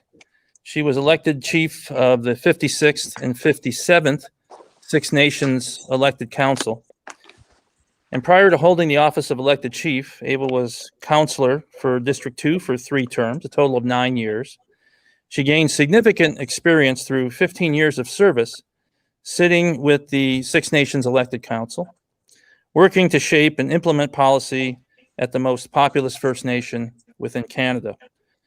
During her tenure as chief, Ava represented the Chiefs of Ontario on the Ontario Provincial Cabinet Committee on Poverty Reduction and Social Inclusion up until June of 2018. Since leaving public office, she has since been extremely busy, serving on numerous boards and advising organizations such as the Geographical Names Board of Canada and Commonwealth Sport Canada. Ava, welcome to today's session. Yawa Tim. Yoha Hajay Nyanga. My name is Ava Hill. My traditional name, Yoha Hajay, means along the path. And I'm speaking to you today from my home at the Six Nations of the Grand River. And first, I'd like to congratulate the Celebration of Nations on their 5th year. This is the first time I get to participate. I know Tim and Michelle Elise have been doing a fantastic job. They've asked me to be there every year. But it always coincided with the world's famous Six Nations Fall Fair, which I couldn't miss. But I'm glad to be here today, even though it is virtually. So whenever I've been asked to speak to various audiences, I like Mr. Martin, have stressed the importance of education. But I'm talking about education and awareness for mainstream Canadians about our people. Indigenous people, and for them an opportunity to learn about our history, our issues and our concerns. The Indigenous people are a very proud people, and we have a rich history and a rich culture, and we're always happy to share that with everyone. You know, there are far too many Canadians who know very little or nothing about our deep historical roots and our culture and our pride. And this lack of knowledge and education and awareness, it can fuel distrust between Indigenous peoples and Canadians in the mainstream society. Well, today we are talking about 6 years after the Truth and Reconciliation Commission. And I want to begin by just mentioning briefly a survey that was done shortly after the release of the final report of the Truth and Reconciliation Commission and some of the results that came out of there. This was done with respondents from across the country, and in that survey, 48% of non-Indigenous Canadians blame the residential schools for the current problems that Indigenous people face. The same survey also found that 67% agreed that Indigenous people have a sense of entitlement about receiving support from the government and taxpayers. This shows that the views of non-Indigenous Canadians is still tainted by negative stereotypes. A small percentage said that their impression of Indigenous people had worsened in the past years. This was shortly after the release of the Truth and Reconciliation report. And of those, 53% said that the treatment from the government that we receive, the 53% said that the reason was that Indigenous people were receiving special treatment from the government and were receiving services and benefits not available to other citizens. Well, I say to them that they fail to understand that the benefits that all Canadians enjoy are because the Indigenous people, who are the first peoples on this land, they welcomed their ancestors here, we helped them to survive, and we taught them how to live off the land. I say they also fail to understand that Indigenous people have unique status in this country based on our treaties, and that our rights are recognized in Section 35 of the Constitution of Canada. The United Nations has established a Declaration on the Rights of Indigenous People, and there are many Supreme Court of Canada court cases which clearly state that the Crown has a duty to consult and accommodate Indigenous people if they are planning on taking any action that might impinge on our rights. So perhaps these people don't know about these instruments, but if they do, I think they fail to understand their significance for the First Peoples of this land. So this panel is an opportunity, and this celebration of nations is an opportunity for people in mainstream society, along with the visitors to the territory, to learn more about our history and culture and to understand about our experiences and the issues and concerns we continue to deal with today. And whenever I speak about the Truth and Reconciliation Commission, I always take the time to lift up my hands and to thank the residential school survivors who had the determination and the courage to speak to the 3 commissioners of the Truth and Reconciliation Commission and to tell them about their experiences at the residential schools.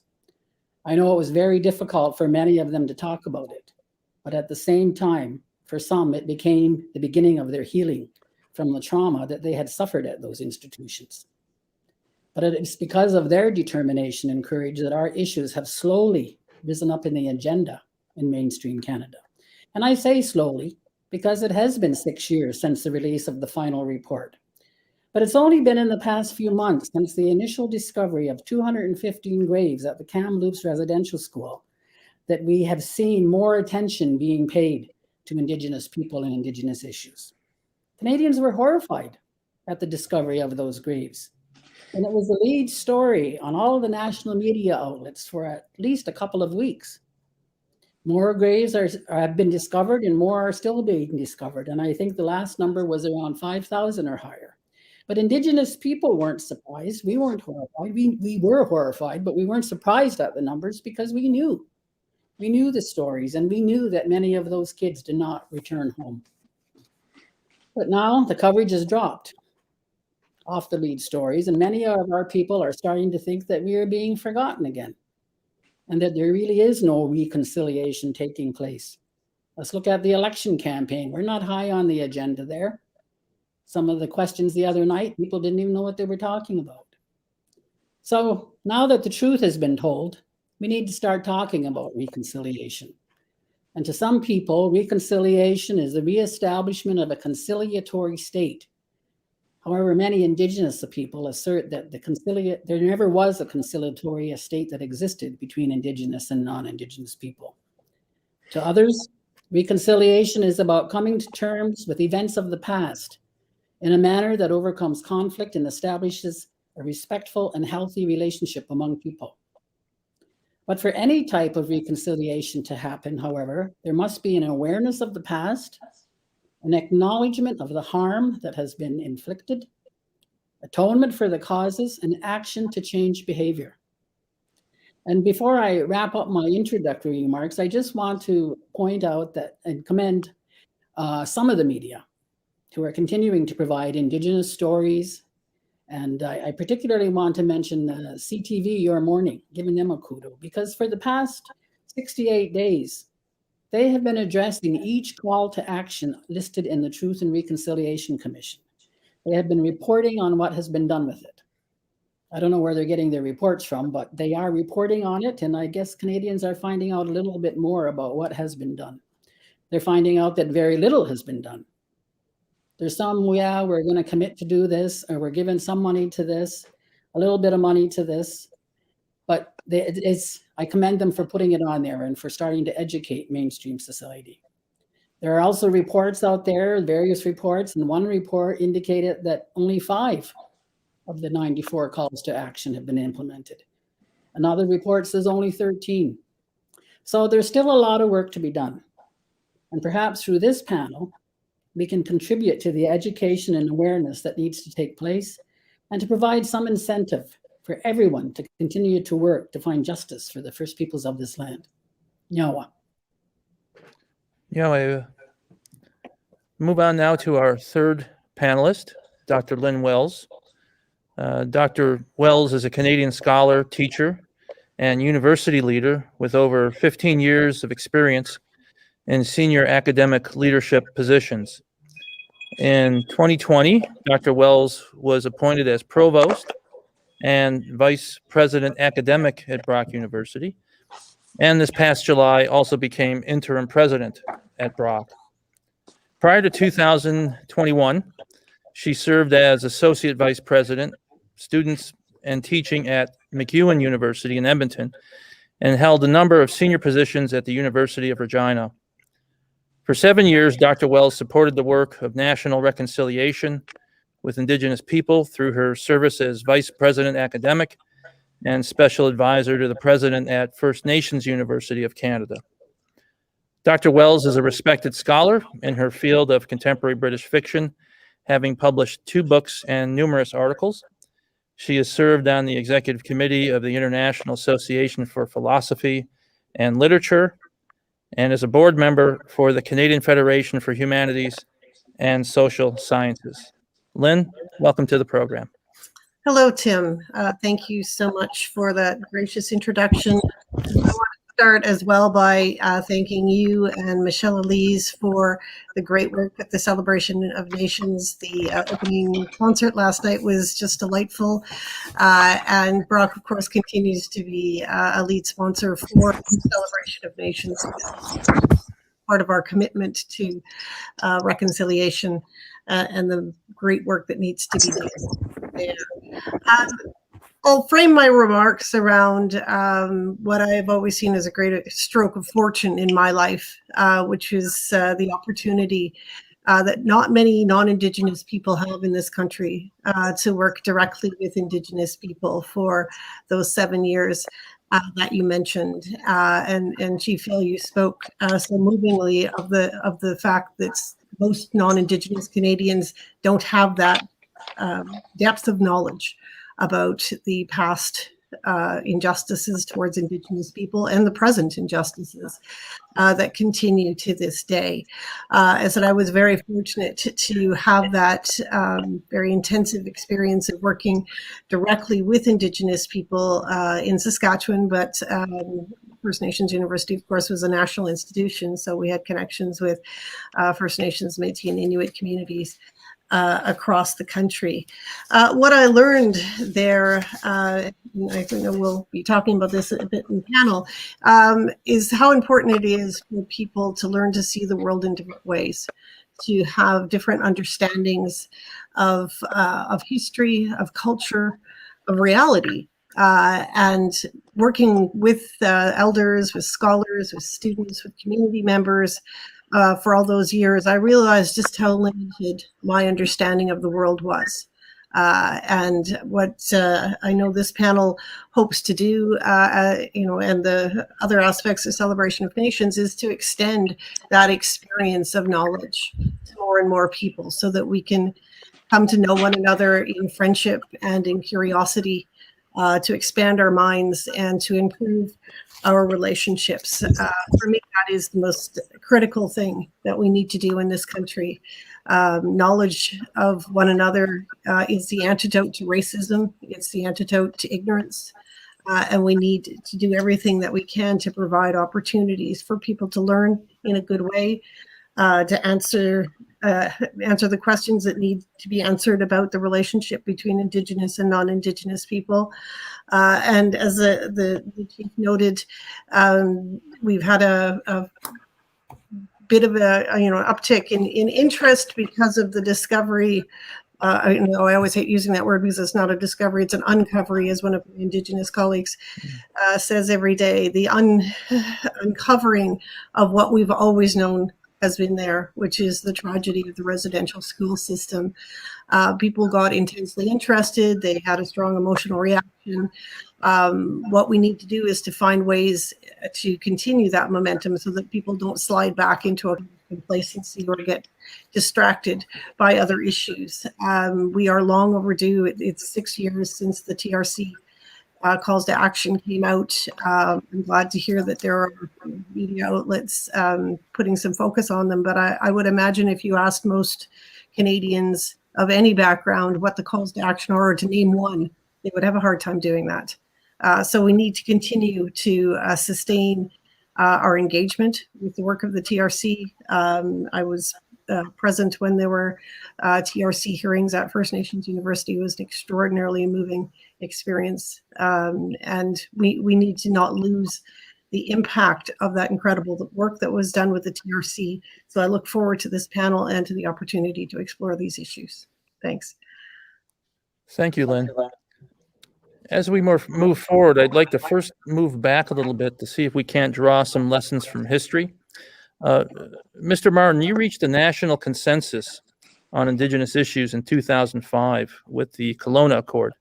It's 16 years ago. Looking back, I'm very interested in how you think about that work now and how you interpret it coming as it did in advance of the UN Declaration on the Rights of Indigenous Peoples and Canada's Truth and Reconciliation Commission.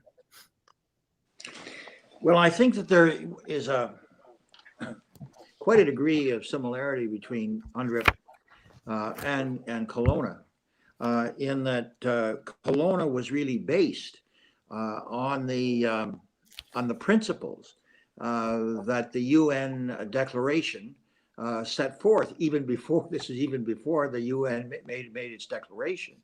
But those principles are ones that most good people, most people who know that we've got to progress, would accept. And I'll give you some of the examples of what happened with Kelowna. What this was about is that the Indigenous peoples had basically said, look, there are a number of issues that are very important, ones we all know about, clean water as an example, education, all of these, and that we're not making any progress on, and we really want to have a meeting to discuss that. And so I was the Prime Minister, and I said primarily to Phil Fontaine, who at that time was the Grand Chief, I said, you're on. However, you've got to set the agenda. So the agenda was not set by the federal government, nor was the agenda set by the provinces. The agenda was set really by the leadership of the First Nations, Phil Fontaine playing a very strong role in that. And the other thing is that we recognized the differences between us. And I'll tell you just sort of just a little story to give you an example of how that worked. We were in the middle of the negotiations, and they were through separate negotiating groups on the different issues, and we were well into it. It was 7 days a week, 24 hours a day. They were going like you couldn't believe. And then one day, Phil Fontaine came to see me, and he said, "Just a second, we got a problem here. You guys basically meet on Monday. You've got somebody from Ottawa who's there taking notes. It all goes back and everybody knows what's going on. The problem is nobody in our communities knows what's going on. They don't know what's going on until we go back and report to them. And if we go back and report to them on something that we have agreed to, but we haven't been able to consult with them, then we have a real problem." And so Phil asked if we could have breaks. Just take an automatic break. It's one of the reasons that it took so long, so that at any point, the leadership who were doing this negotiation could go back to their communities and consult with their people. And this really led to what was a very important set of advancement and progress. Now, the next thing is that the First Nations, and in fact, all of the leadership of all of the individual groups essentially asked if all of the provinces and the territories were going to be there. Because one of the things, and this is something that I didn't realize, that oftentimes what would happen, this is, you can understand this. I'm in the middle of doing this, talking to you, but I'm at home, as a number of you are. I've got more little boy grandsons, and they don't necessarily recognize that when a door is closed, they're not supposed to open it and come in to see what's going on. So in any event, what really happened was they wanted to make sure that all the provinces would be there, because they wanted to be able to negotiate with all of the provinces at once and the federal government, because they felt that if not, they were going to constantly be explaining what happened. And we did that. And so what I'm saying to you is the agenda, the way in which we operated was one that was set to recognize the needs of the Indigenous leadership who were there. And as a result, what happened is that we came to an agreement. This is where the tragedy comes in. We came to an agreement. And by the way, Jim Prentice, who was the senior conservative in opposition, was there too, and was very, very supportive of what was going on. There was a total agreement on what had to be done. But unfortunately, as we all know, in our democracy, you've got to go from government to government, and that didn't happen. But there's no doubt in my mind that the approach, the way in which we approached working with the Indigenous leadership of the country and bringing all of the governments to the table was the way to go, and we made huge progress. And I really do believe that if you've got to recognize that you have today's issues, but you've also got to anticipate tomorrow's. And if you do that, then you build up the kinds of understanding that give you great progress. Thank you. Ava, you've obviously have a lot of experience dealing with different governmental agencies, local, municipal, provincial, and federal. And Six Nations of the Grand River is the most populous First Nation within Canada. And so your experience as chief of the 56th and 57th Six Nations elected council often placed you front and center involving numerous Indigenous issues. As an Indigenous leader, when it comes to truth and reconciliation, what are the most important things that need attention, and what changes need to be made? And also, if you have any comments on the Kelowna Accords as well. Thank you, Tim, and thank you, Mr. Martin, for your comments on the Kelowna. I thought it was a great feat when it happened, and it was unfortunate the government that followed you decided not to follow it. And that's what happens to us as Indigenous people. Good things are done and then they get undone. But I think one of the important things I always stress, and I just like I started off as my comments, is that people need to know about our history. They need to understand our culture, and they need to know about colonization. They have to understand what happened to the land that we all had here at one time, the land that we occupied. And I think they need to know about what's happened through colonization, including the dark history and the period of the residential school era, which happened in this country for over 150 years. They need to learn the truth about what has led to so many of the social issues that we continue to deal with, and the injustice that our people continue to suffer, and the effects it has had intergenerationally. I don't speak my language because of the residential school era. A lot of kids in our communities don't speak the language. We don't practice our culture because it was taken away from us through our grandparents and our great-grandparents who did not pass it on. So people need to understand that, and they need to understand the hurt and the pain that our people continue to suffer because of that. And part of that, I think that's why I agree to participate in this panel. I'm still getting invited to a lot of speaking engagements, and as I did when I was chief, and I've always stressed the importance of it. And and that's what I said. People said, "Well, why are you doing it?" I said, "Because we need to educate people. We need to get our message out there. They need to understand." And I'm glad that Dr. Wells is on here because, I've been saying that we need to have First Nations panels at the university level so that people can come in and talk about the history, but they can also talk about the contemporary issues that we continue to deal with. And this education needs to start in the schools, in the elementary schools, and all the way up. We're at the point where you can't change some of the adults' opinions, and that's pretty evident when you read social media. But let's start with those young people before they get tainted with all the negativism that goes on, and the stereotyping and the racism is still alive. I've always said that racism's alive and well in this country. And as an Indigenous person living on an Indian reserve, I know that you see it in all those little towns and cities surrounding our communities.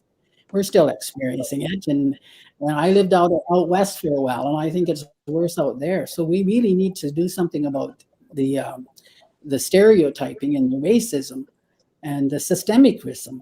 People need to start changing the attitudes about that. And how do we do that? I think we all need to come together as a society. I think the other thing is, part of this attitude changing needs to start with the governments, the bureaucracies, the bureaucrats.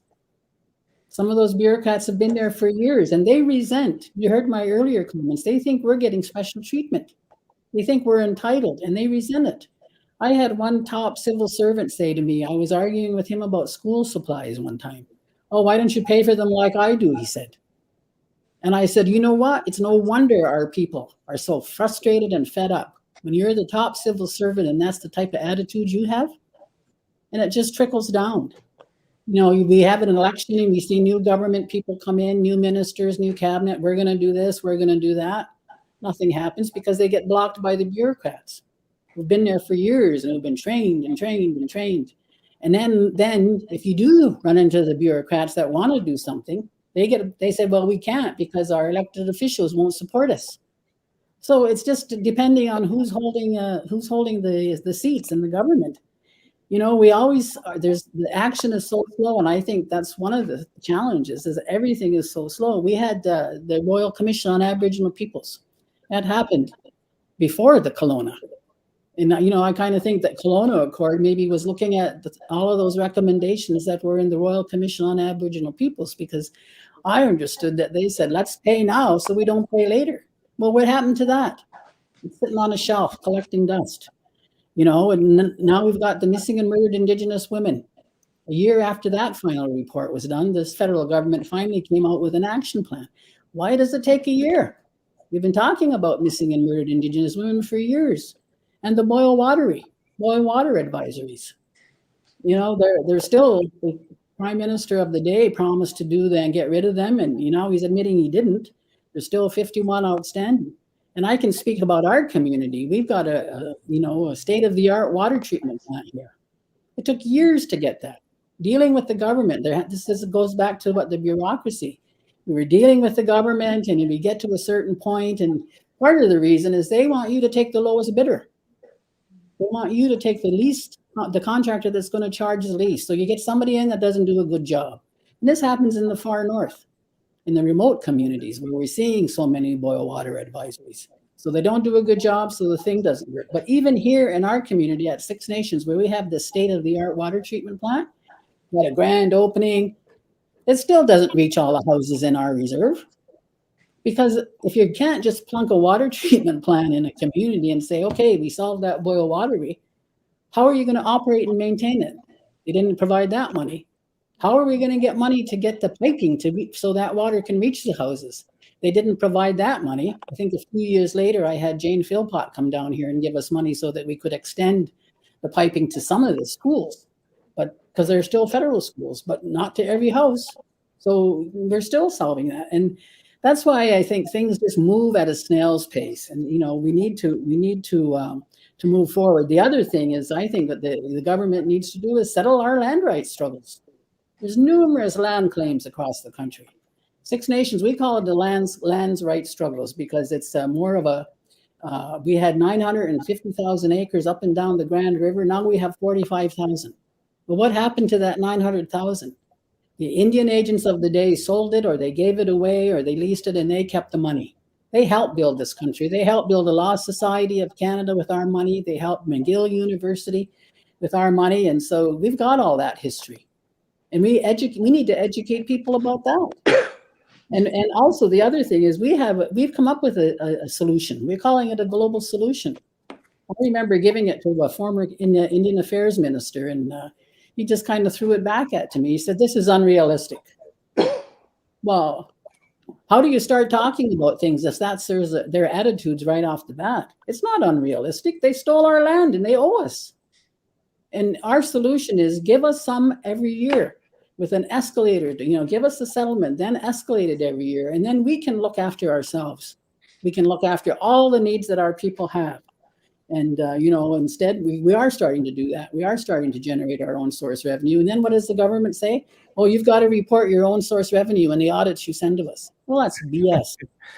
Ava, you've got so much experience and so much detail. I mean, we could dig into this for days, but I wanted to keep moving along here, give Lynn an opportunity to talk. And, one of the things that's a common refrain here, I think, already in this conversation really is around education. And I always think of education as communication, and more broadly across society, within the school systems, K through 12, post-secondary, within the media.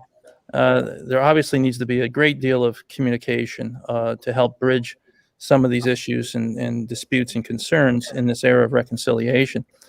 But, so reconciliation requires a lot of education. And to properly engage in advancing reconciliation, the facts have to be determined and the truths have to be shared and applied. Lynn, I'm wondering from your knowledge and perspective as someone who has extensive experience in senior academic positions across the country and who did spend some good time there at the First Nations University, how important is education and what role does education play in addressing truth and reconciliation, and how do we amplify the communication that needs to take place? Great, thank you. So I think we need to think of education and its importance in two ways. Mr. Morton and Chief Hill have both referred to this, the need to educate the mainstream Canadian population, to give folks access to the truth. It's out there. It's easy to find. It is in the Truth and Reconciliation Commission report. But as I said earlier, it's very easy for people to forget about reports, to be distracted by other issues. One of the things I did at First Nations University is that I made sure we had a copy of the calls to action in every room in the building.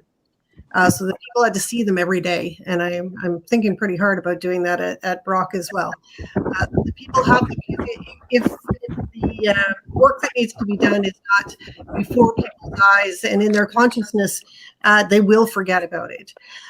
One of the things I learned from Senator Murray Sinclair when he came and visited First Nations University is that we need to keep emphasizing that the work of reconciliation is not the work of Indigenous people.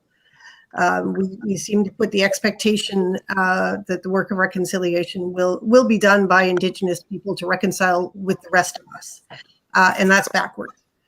We need to educate all Canadians so that they understand the history, the trauma that's been experienced, but also the need for hope and progress and engagement and support, as the chief so rightly says. So educating non-Indigenous Canadians, including newcomers to the country, is very, very important.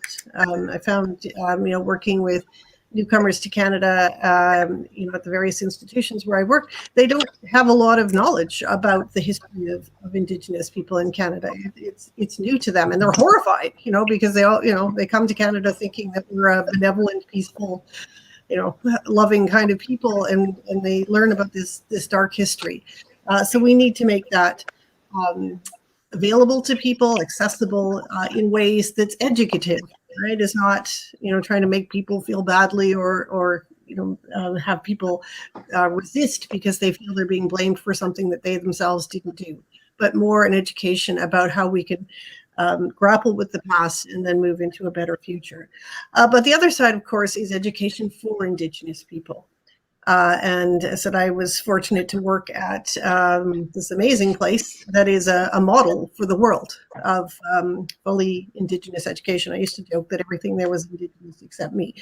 And I was fortunate to work with Indigenous faculty, staff. We had an elders council. We had so many aspects to the institution. Everything there was geared around Indigenous knowledge, Indigenous ways of knowing, land-based education, ceremony, and so on.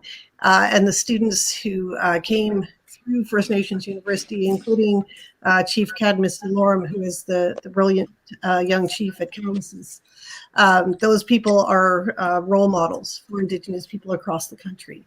But not everybody can have that experience. And we need to make sure that we're creating equity for Indigenous people across Canada, that that Indigenous schools in communities are being funded at the same level as mainstream schools across the country. Too many Indigenous kids are learning in schools where they have no science labs, or they have no music teacher, or they have no musical instruments or no gym. It really is heartbreaking to think that so many young Indigenous people are learning in environments that are not at the same level as other students. And this puts them in a situation of having to catch up, of having lower participation rates in post-secondary education, lower success rates in post-secondary as well. And there are many institutions across the country, Brock University included, that are busy building more and more programming to make sure that Indigenous students succeed when they get to post-secondary. But we also need to address that first level, the primary schools and secondary schools in communities, to make sure that they're adequately funded and that we give people a sense of equitable education. Yeah, it's really interesting to me, for somebody who worked in Washington, D.C. for quite a while, is that within Canada, the media actually does do a lot of coverage of Indigenous peoples relative to the United States, where you hardly ever see anything about the Indigenous peoples of that country, which I find remarkable. But I wanted to turn back to Mr. Martin here, because I find him to be a pretty interesting guy, and I'll tell you why. He's taken such a strong interest in Indigenous education as a leader of a nation state, non-Indigenous leader of a nation state, and I've been very intrigued by why that is, and he stayed with it. And the evidence of that, of course, is the Martin Family Initiative. So I'm wondering, Mr. Martin, from your experience with the foundation and all of the work you've done, going back to the Kelowna Accords and so forth, but what have you learned from your foundation's designated philanthropy that might benefit the country in terms of the truth and reconciliation process and education? Well, that's a good question, and I'm delighted to answer it. Just before I do, let me tell you that the experience of the Kelowna Accord, going through that negotiation, those discussions around the table with all of the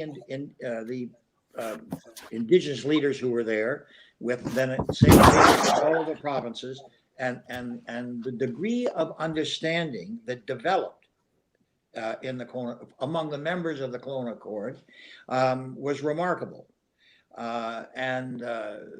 There is no doubt that that kind of a meeting as a predecessor to government action will go a long way, because there really was an enormous amount learned by the non-Indigenous people at the table. I can tell you that, and people like myself who should have known a lot better, actually. So that took place, and I think that's very important, and that really goes to a number of things that have been discussed at this table. But on the second one, I think that we've got to give more than equal time to the need for the education of the young Indigenous students, the young Indigenous people in the country.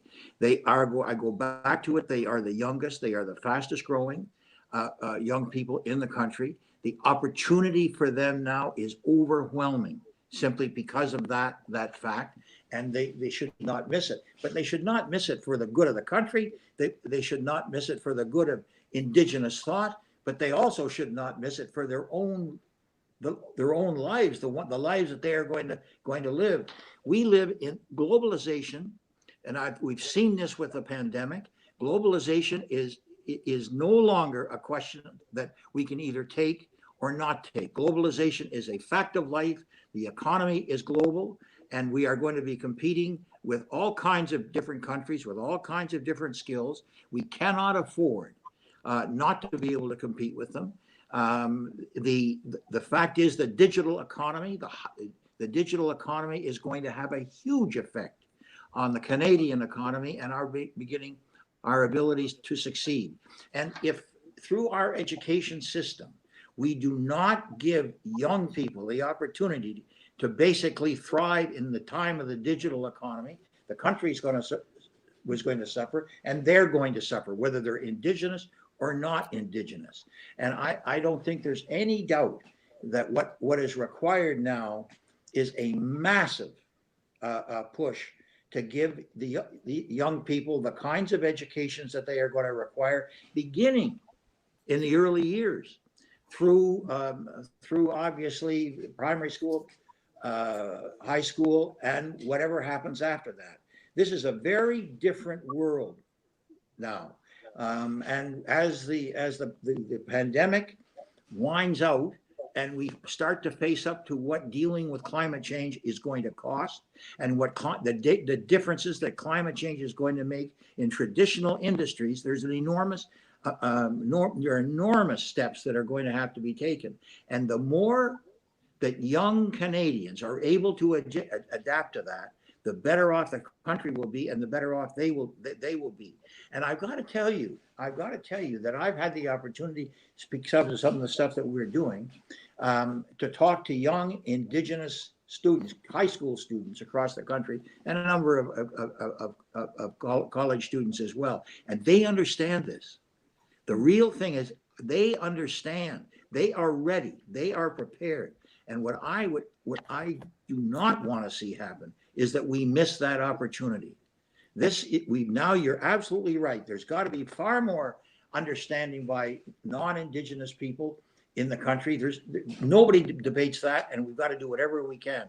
But at the same time, understand that anybody who today is in primary school is going to live in a very different and much more complicated economy than the one that exists today.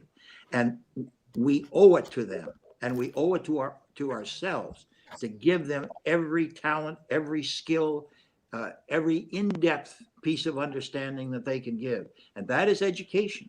And it's going to cost a lot of money. And guess what? I don't care how much we spend on that kind of education. It is going to be money well spent.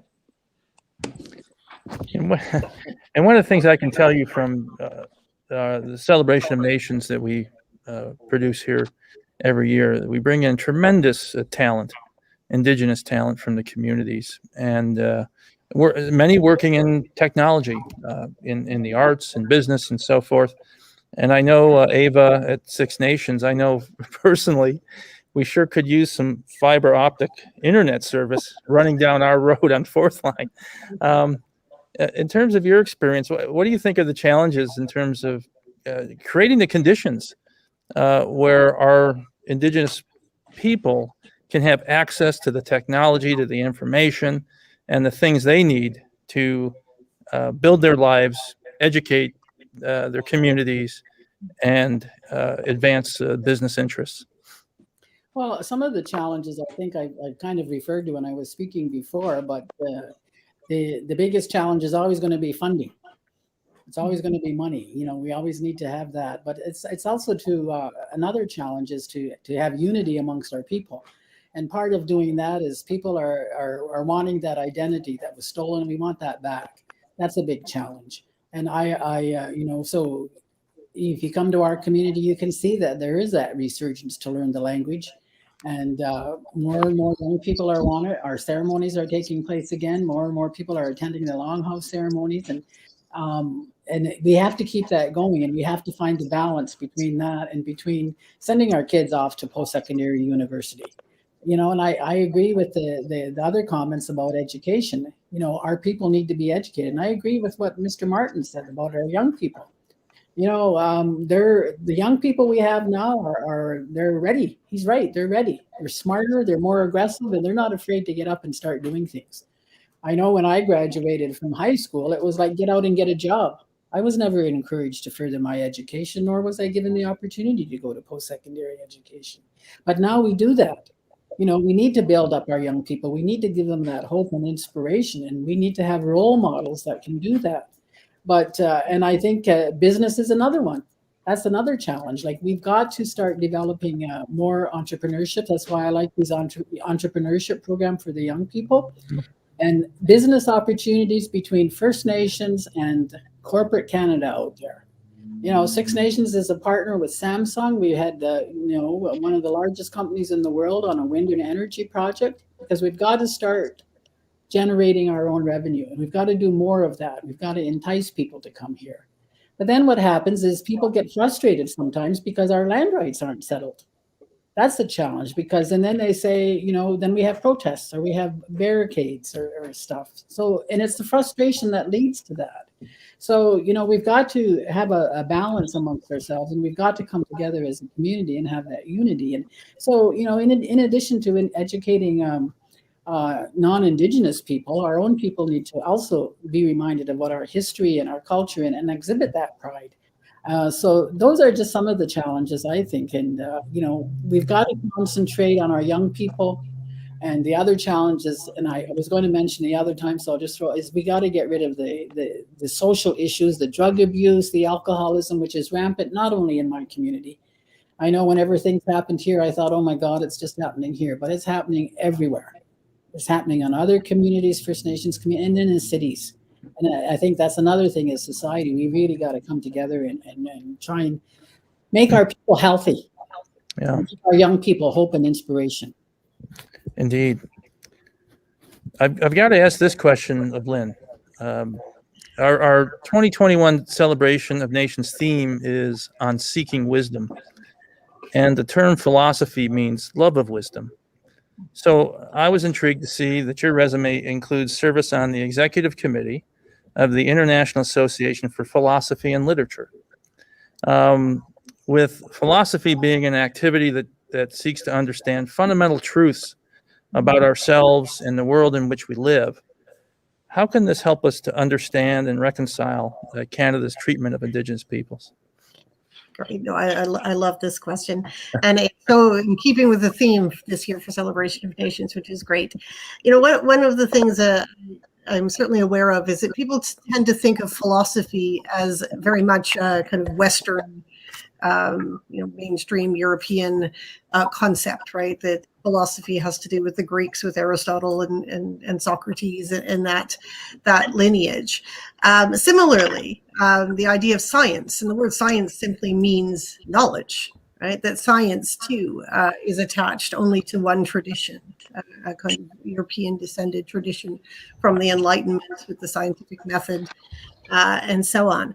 But, you know, spending time with elders and with Indigenous scholars and being in community, I've learned that there are many different ways of looking at the world, and that there is, of course, Indigenous philosophy and Indigenous science. I had a dean tell me very confidently in a meeting once that there was no such thing as Indigenous science, which I just flabbergasted me that there was this concept. And around that time, we had a brilliant lecture from Professor Leroy Littlebear, who came to Regina and talked about the fact that everything that has been discovered by physicists over the last 100 years are things that elders have been saying for thousands of years.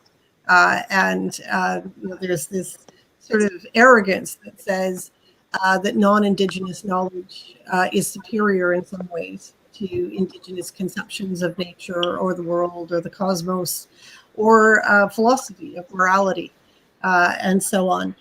So I think one of the things that we need to help people understand is that Indigenous people have a great deal to teach the rest of us about wisdom and about knowledge and about how the world works in many different ways.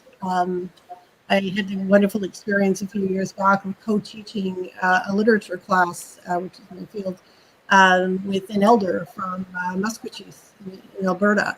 And we would talk about stories from different perspectives. And it was just a wonderful collaboration and a way of understanding the world in two different ways. And the students really appreciate it. They really like to know that there are new ways, there are new perspectives, or at least what's new to us.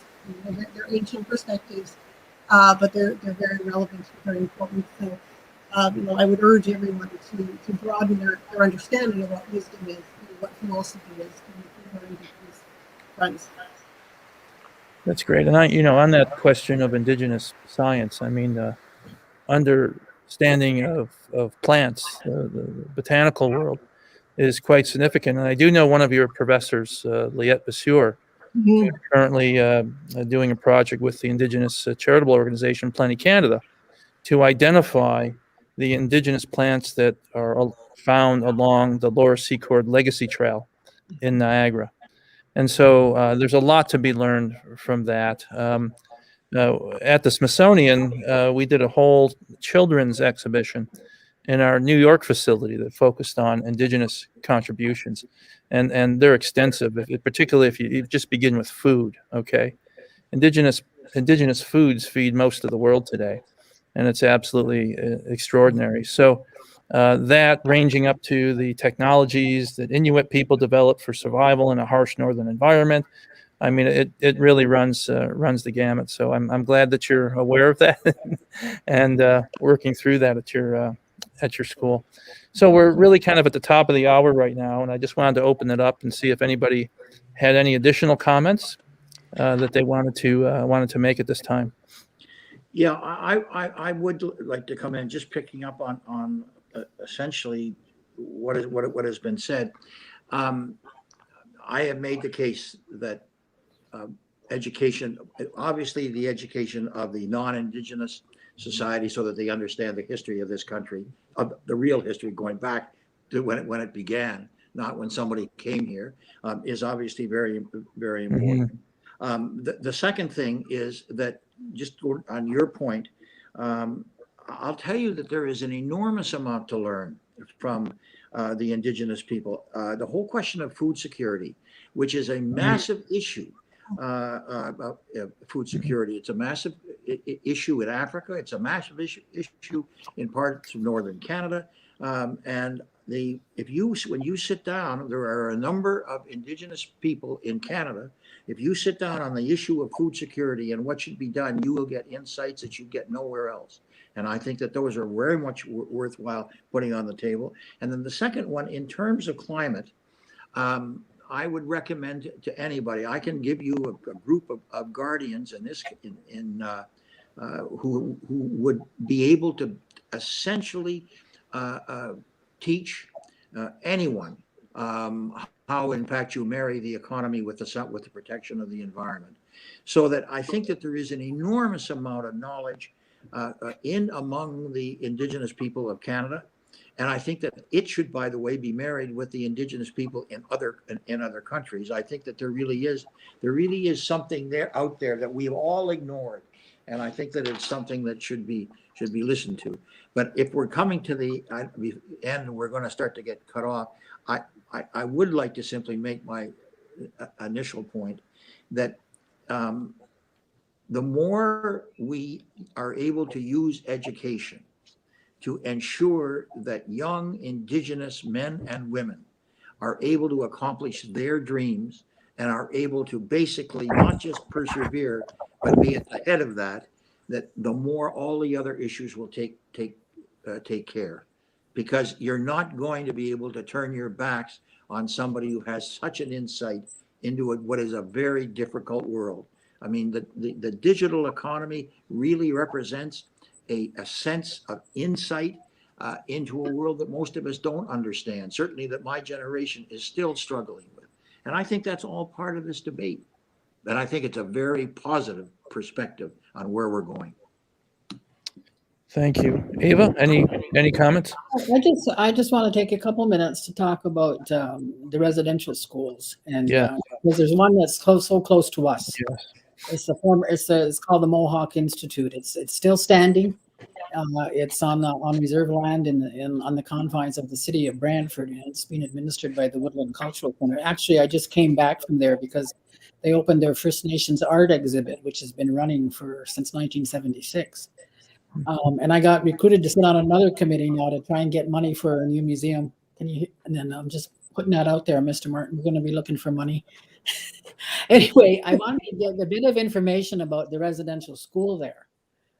It was falling down, and it had burnt down a couple times, and then they rebuilt it. But and the staff said, "What do you want us to do with it?"